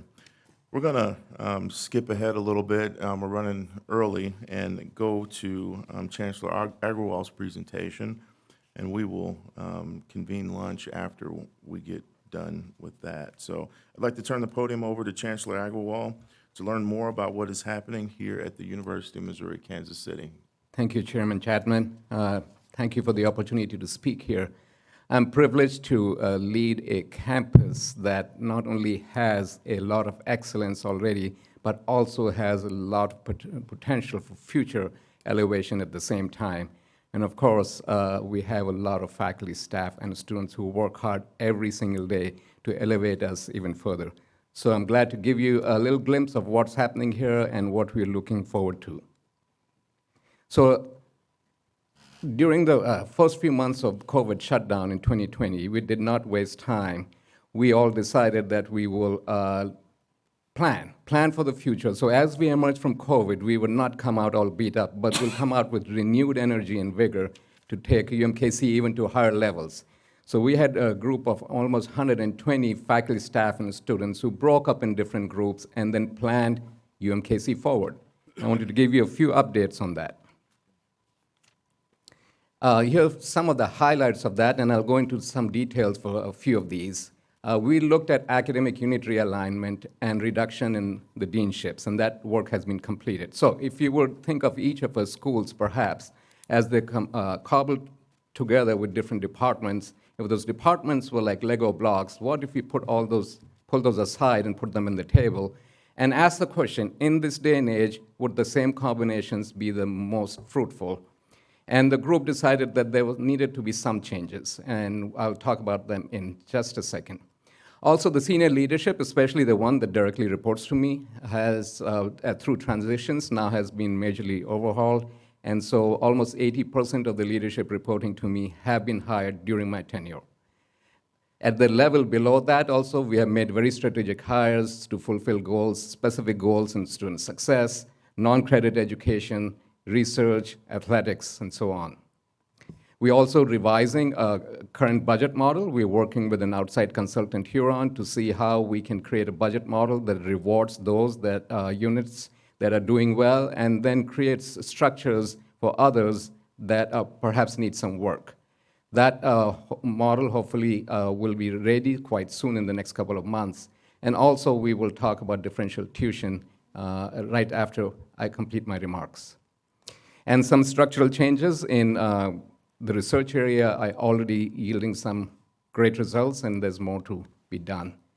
So academic realignment, we launched 3 realigned academic units on July 1st. These decisions were made almost 2 years ago. It just takes a while to get to do all the work. And these units meet student demand better, capitalize on synergies in research, as you will see, and also teaching and community engagement. It also helped us streamline administrative units. We reduced the number of units from 13 to 10. That helped us also reduce the number of deans down by 3. So here's the realignment here. We have put together this, the School of Science and Engineering. So the science disciplines as well as the engineering disciplines are under one unit now, under Dean Kevin Truman, School of Science and Engineering. And in red, you see where the departments originally were, and now they are all under Science and Engineering. The same thing for School of Education, Social Work, and Psychological Sciences, and then the School of Humanities and Social Sciences. So the school, the College of Arts and Sciences does not exist, and nor does the School of Biological and Chemical Sciences, or the School of Education, which now has been renamed or reassembled. These are giving us a lot of new synergies. Just for science and engineering, if you would, we did not have departments in that school earlier for the School of Engineering, and we still are not creating departments, but going ahead with divisions. Divisions more based on the work they do rather than the education. So for instance, division of biological and biomedical systems, division of natural and built environments, where scientists and engineers and computer scientists can work together on the real life problems that they're trying to solve. So we're looking forward to these. The units that have not been changed are at the bottom there. Most of these are professional schools that should reside as they are. We also looked at program closures. Which are the programs that are not getting that much attention from the students and that we should discontinue? The ones at the top of the list were ones that we decided should close. We are either closing them right now or teaching them out so the last students can graduate. And still under review are different programs that perhaps are on the cusp. Either we have to invest more in those to make them grow in a different direction, or give them some time to figure out whether they can do better. We do this process on a continuous basis, and so all programs actually go through this analysis at least once every 5 years. Investing quite specifically and heavily in the area of student success. Here's one program that seems to be working great for us, which is the first generation, first gen RUSE. So this was a pilot program, and last year's numbers showed us an increase in retention, first year retention. So in this program, we bring in the students a week earlier if they sign up for this in the fall, or summer, I guess, preceding the fall. And then after that first week of work with them, we also follow them and help them in that first fall semester. The results are as follows: 81% retention for first gen RUSE versus the other first generation students who were at 71%. Just that 1 week of extra work and then a little bit of hand-holding in that first semester gave us a 10% increase. And interestingly, that 81% is even higher than the retention rate for all of our first-time college students. So now we're expanding this program to see if we can scale it to more number of students, and hopefully we can take those best practices and then apply them to all first-generation students who make up quite a big portion of UMKC's class. We also launched the Professional Career Escalators as a pilot program. We have about 90 students in there, and the 4 escalators are healthcare, education, business, engineering, and law and justice. You see the breakdowns for the number of students there right now. In this program, we actually focus with the students on the career they want to achieve, not just the degree that they want to get. And so that will involve special advising for them, academic advising, special career service advising, mentorship programs, experiential learning, internships, and we will see how this works so if we can place our students better into jobs at the time of graduation.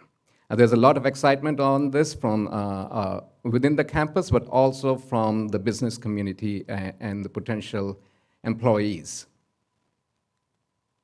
Now, none of this would be possible if we did not have great faculty and if we did not help our faculty professionally develop themselves as they go along.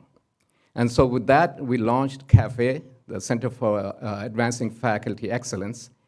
And this is run by the faculty and for the faculty. And the faculty participated in almost 11,000 hours of professional development, an average of 22 hours per participating faculty member.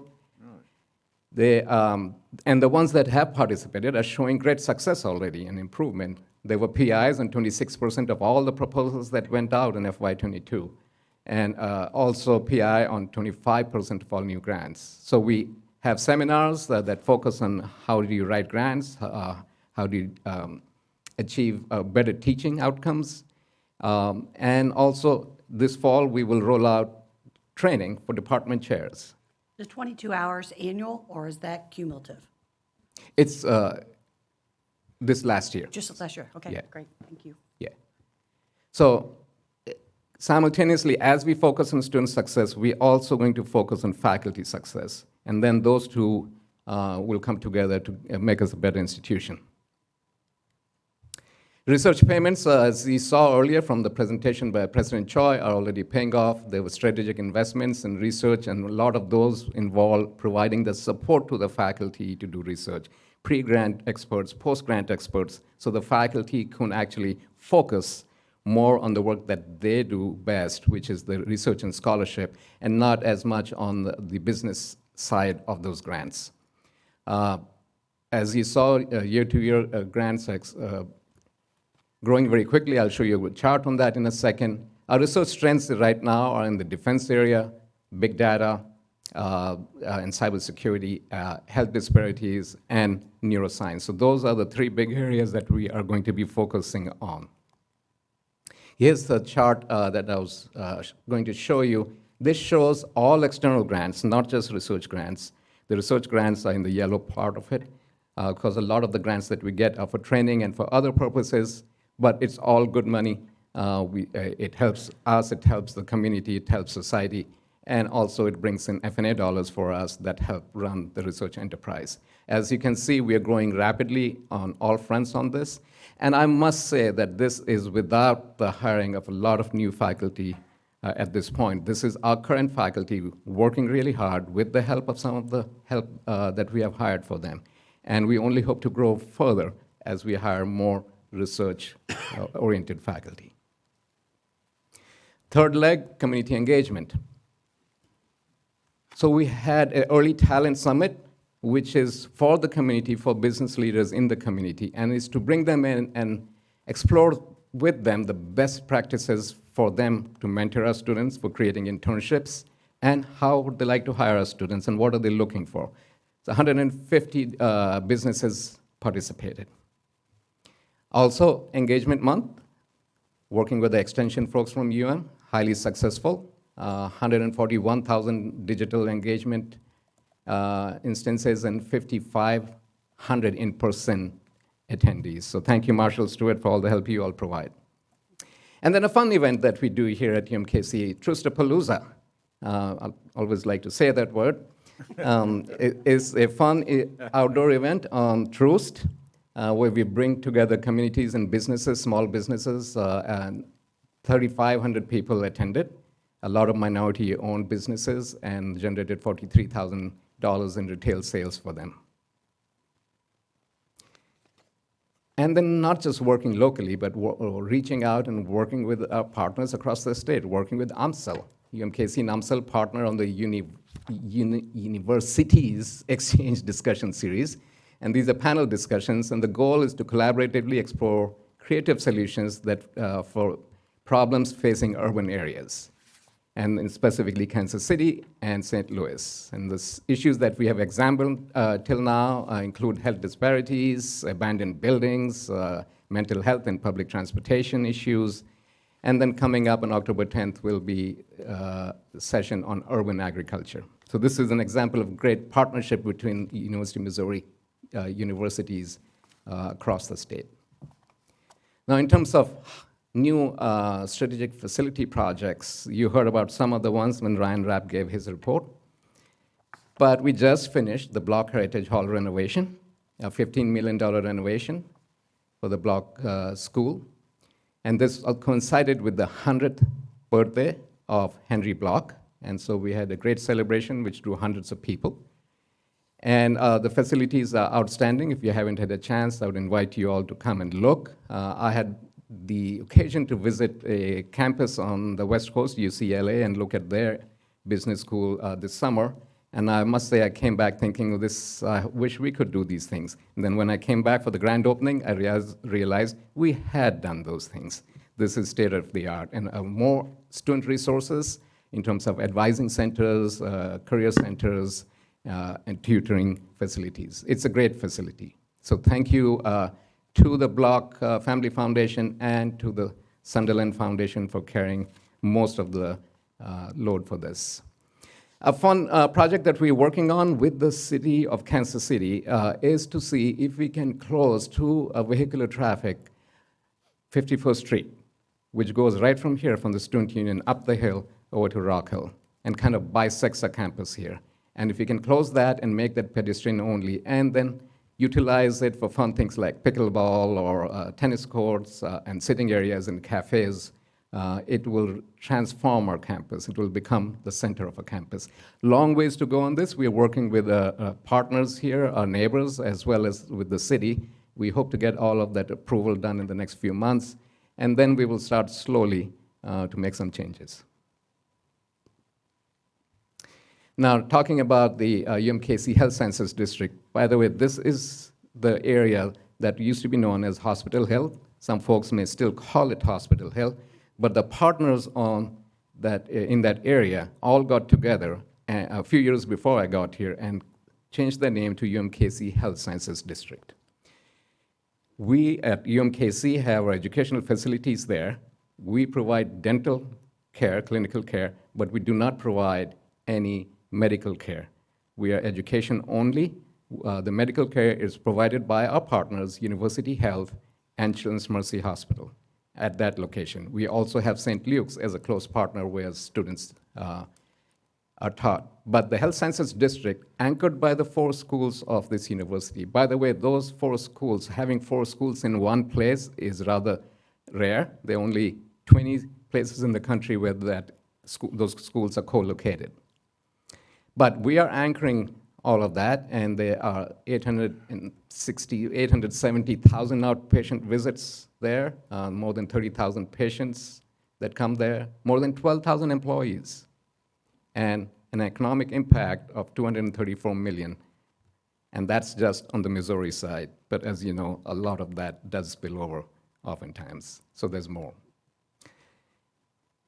Now, moving on to what we are doing with the medical school in St. Joe. As you know, we have expanded in St. Joe, focusing primarily and exclusively on rural medicine. So we have opened up a satellite medical school there. We are taking in 20 MD students every year for a total of 80. So we are up to 40 at this point in time. We are partnering with Mosaic Health, and we are currently borrowing space from them at their facility at St. Joe. Program is growing great. The students will remain there and be taught there. They will not touch the metro area.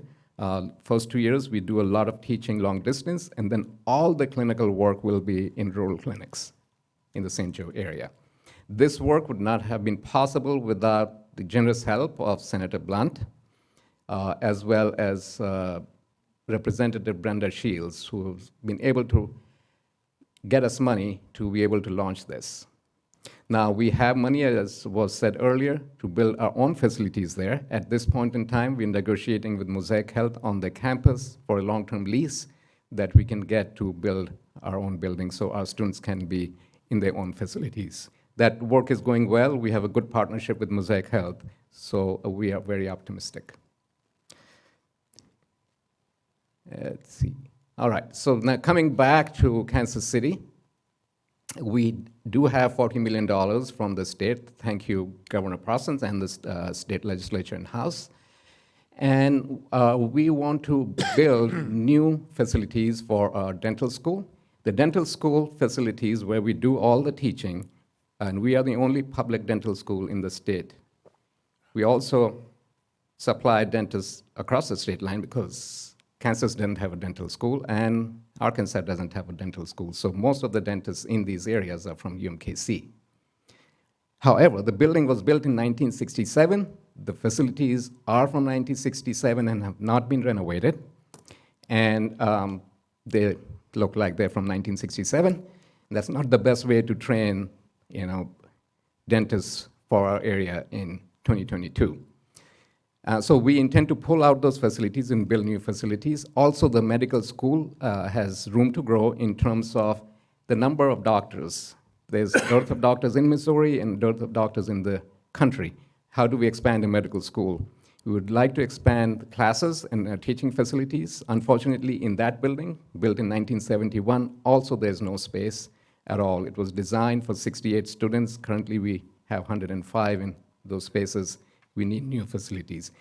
Additionally, we'll need space for a Health Equity Institute, the new Data Science Institute in collaboration with Mizzou, and the new Biomedical Engineering program. So we would like to build a new building with this $40 million and then raise 60 plus escalation in costs up to 80 now for $120 million project.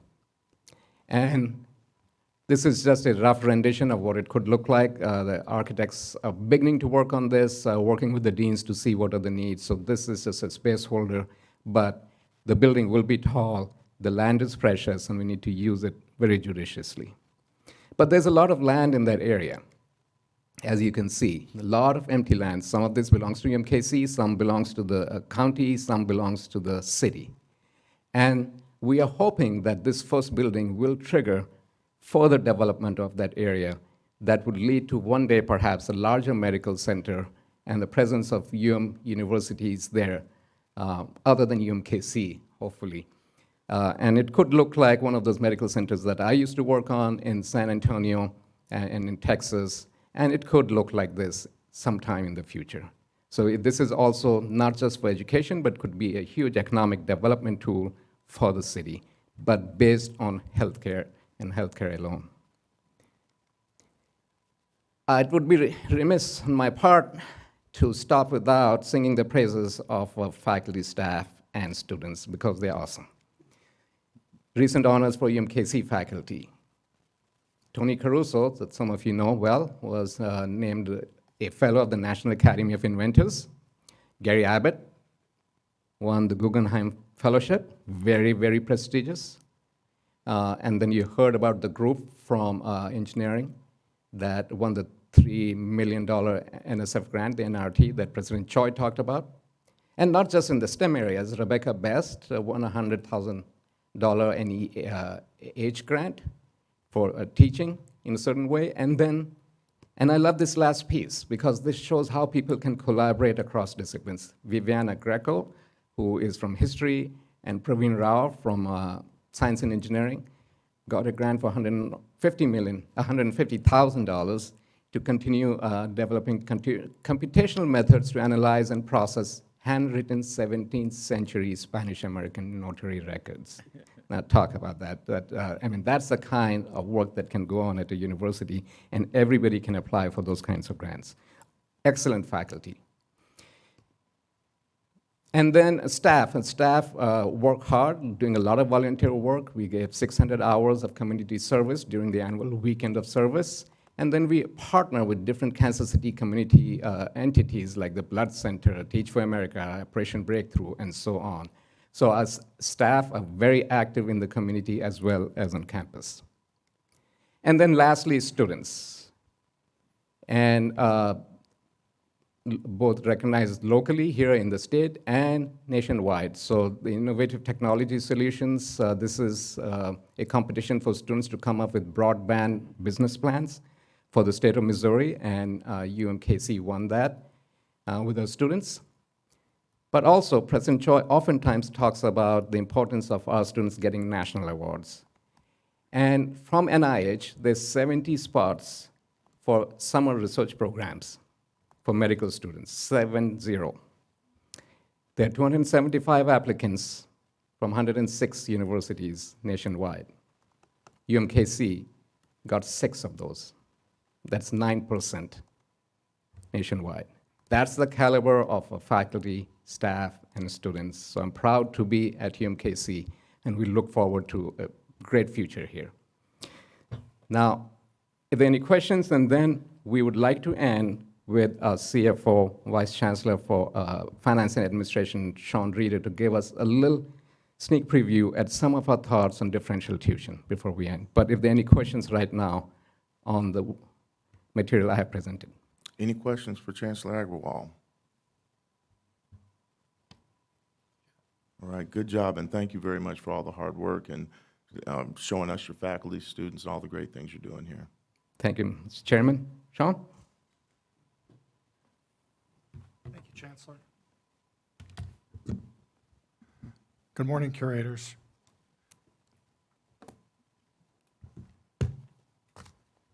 Good morning. Our discussion today on differential tuition will focus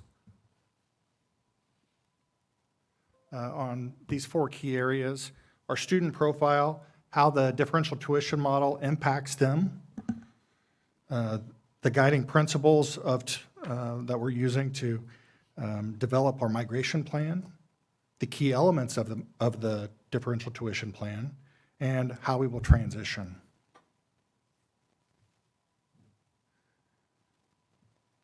UMKC is blessed to have a very diverse group of our students. You can see that we have a very high percentage of students that are in graduate or professional studies, and representing roughly 43% of our student population. And then across our entire student body, we are also blessed to have a very diverse ethnic mix of students, with Asian students, Black African American, Hispanic, and international students, all representing about 10% of our overall student body in each category. And, I'd like to focus a little bit here on the mix of our new students, because I think this speaks to some specific areas of the differential tuition model that we find important. Among our incoming new students,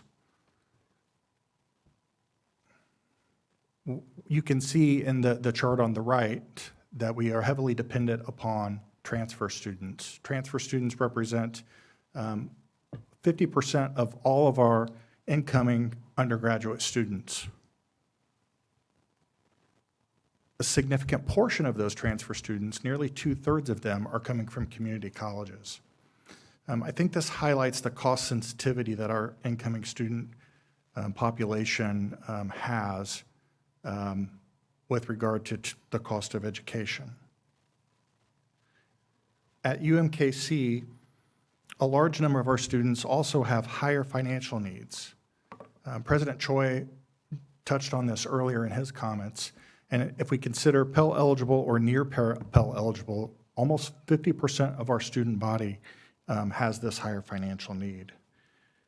All of this, I think, directs our attention to be stewards of the cost burden that we impact on our students, and the tuition model directly impacts that. The principles that are guiding us in moving to a differential tuition model start with cost sensitivity. As we saw on the previous slide, a significant proportion of our students are transfer students. And of those, a lot of them are coming from community college, which I think reinforces the cost sensitivity of our students and our need to be competitive in the Kansas City marketplace. As a result of this, we think that our tuition pricing might be less elastic and in our market and across our student body. Another important factor is simplifying the billing cycle for the students. By combining the tuition rate with IT and course fee, our students will have a clearer understanding and be able to project what their costs are, not only from the model, but also with improved technology in regards to a new calculator that we'll build for them.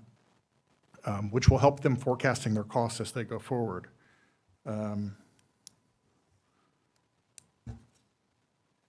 Simplifying the bill is very important for all students, but if we think of first-generation students, and Chancellor Agrawal touched on this a little bit as well, in 2020, UMKC was designated as a first-gen friendly institution.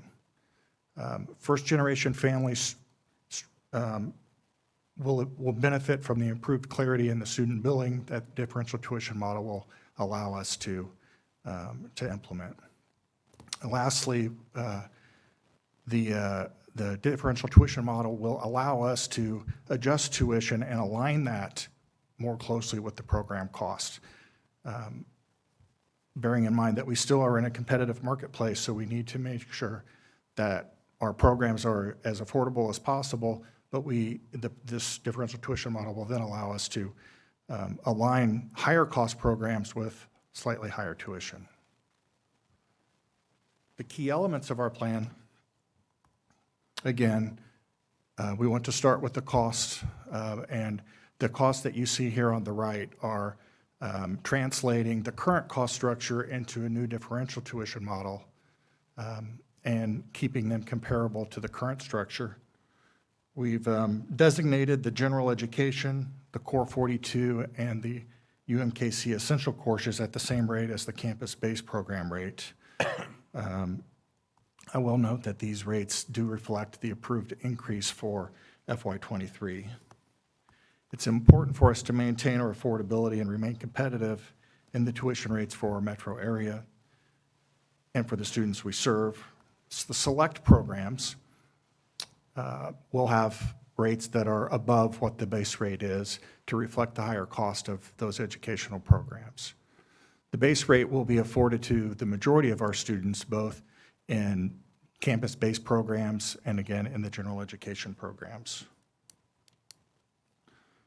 Lastly, we are not implementing a tuition plateau as a larger percentage of our students take less than a full course load. And this is often due to their family, work, life commitments, and their financial needs keeping them from being able to pursue full-time study.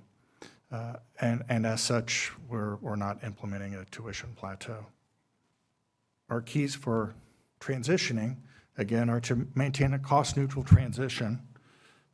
We will continue to refine the operational and policy around the program based on differential tuition.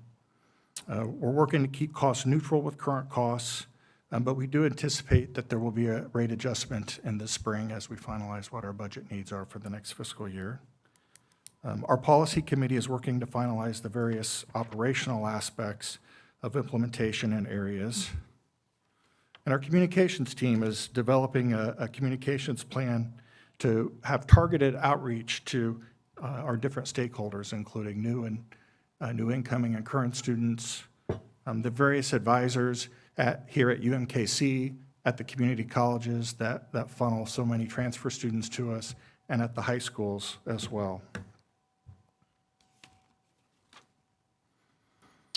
We will also be communicating to our faculty and staff, engaging with our deans, student council, faculty representatives, as well as frontline staff in UMKC Central, the admissions office, financial aid, and in our cashier's offices.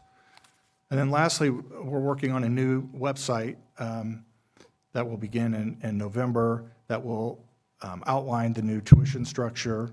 We'll also hold FAQs, and we'll have the new calculator. Our schedule for implementation really starts this fall.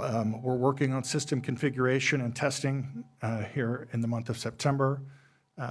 We'll begin communications in October with the stakeholder groups that I mentioned. In November, our website work begins.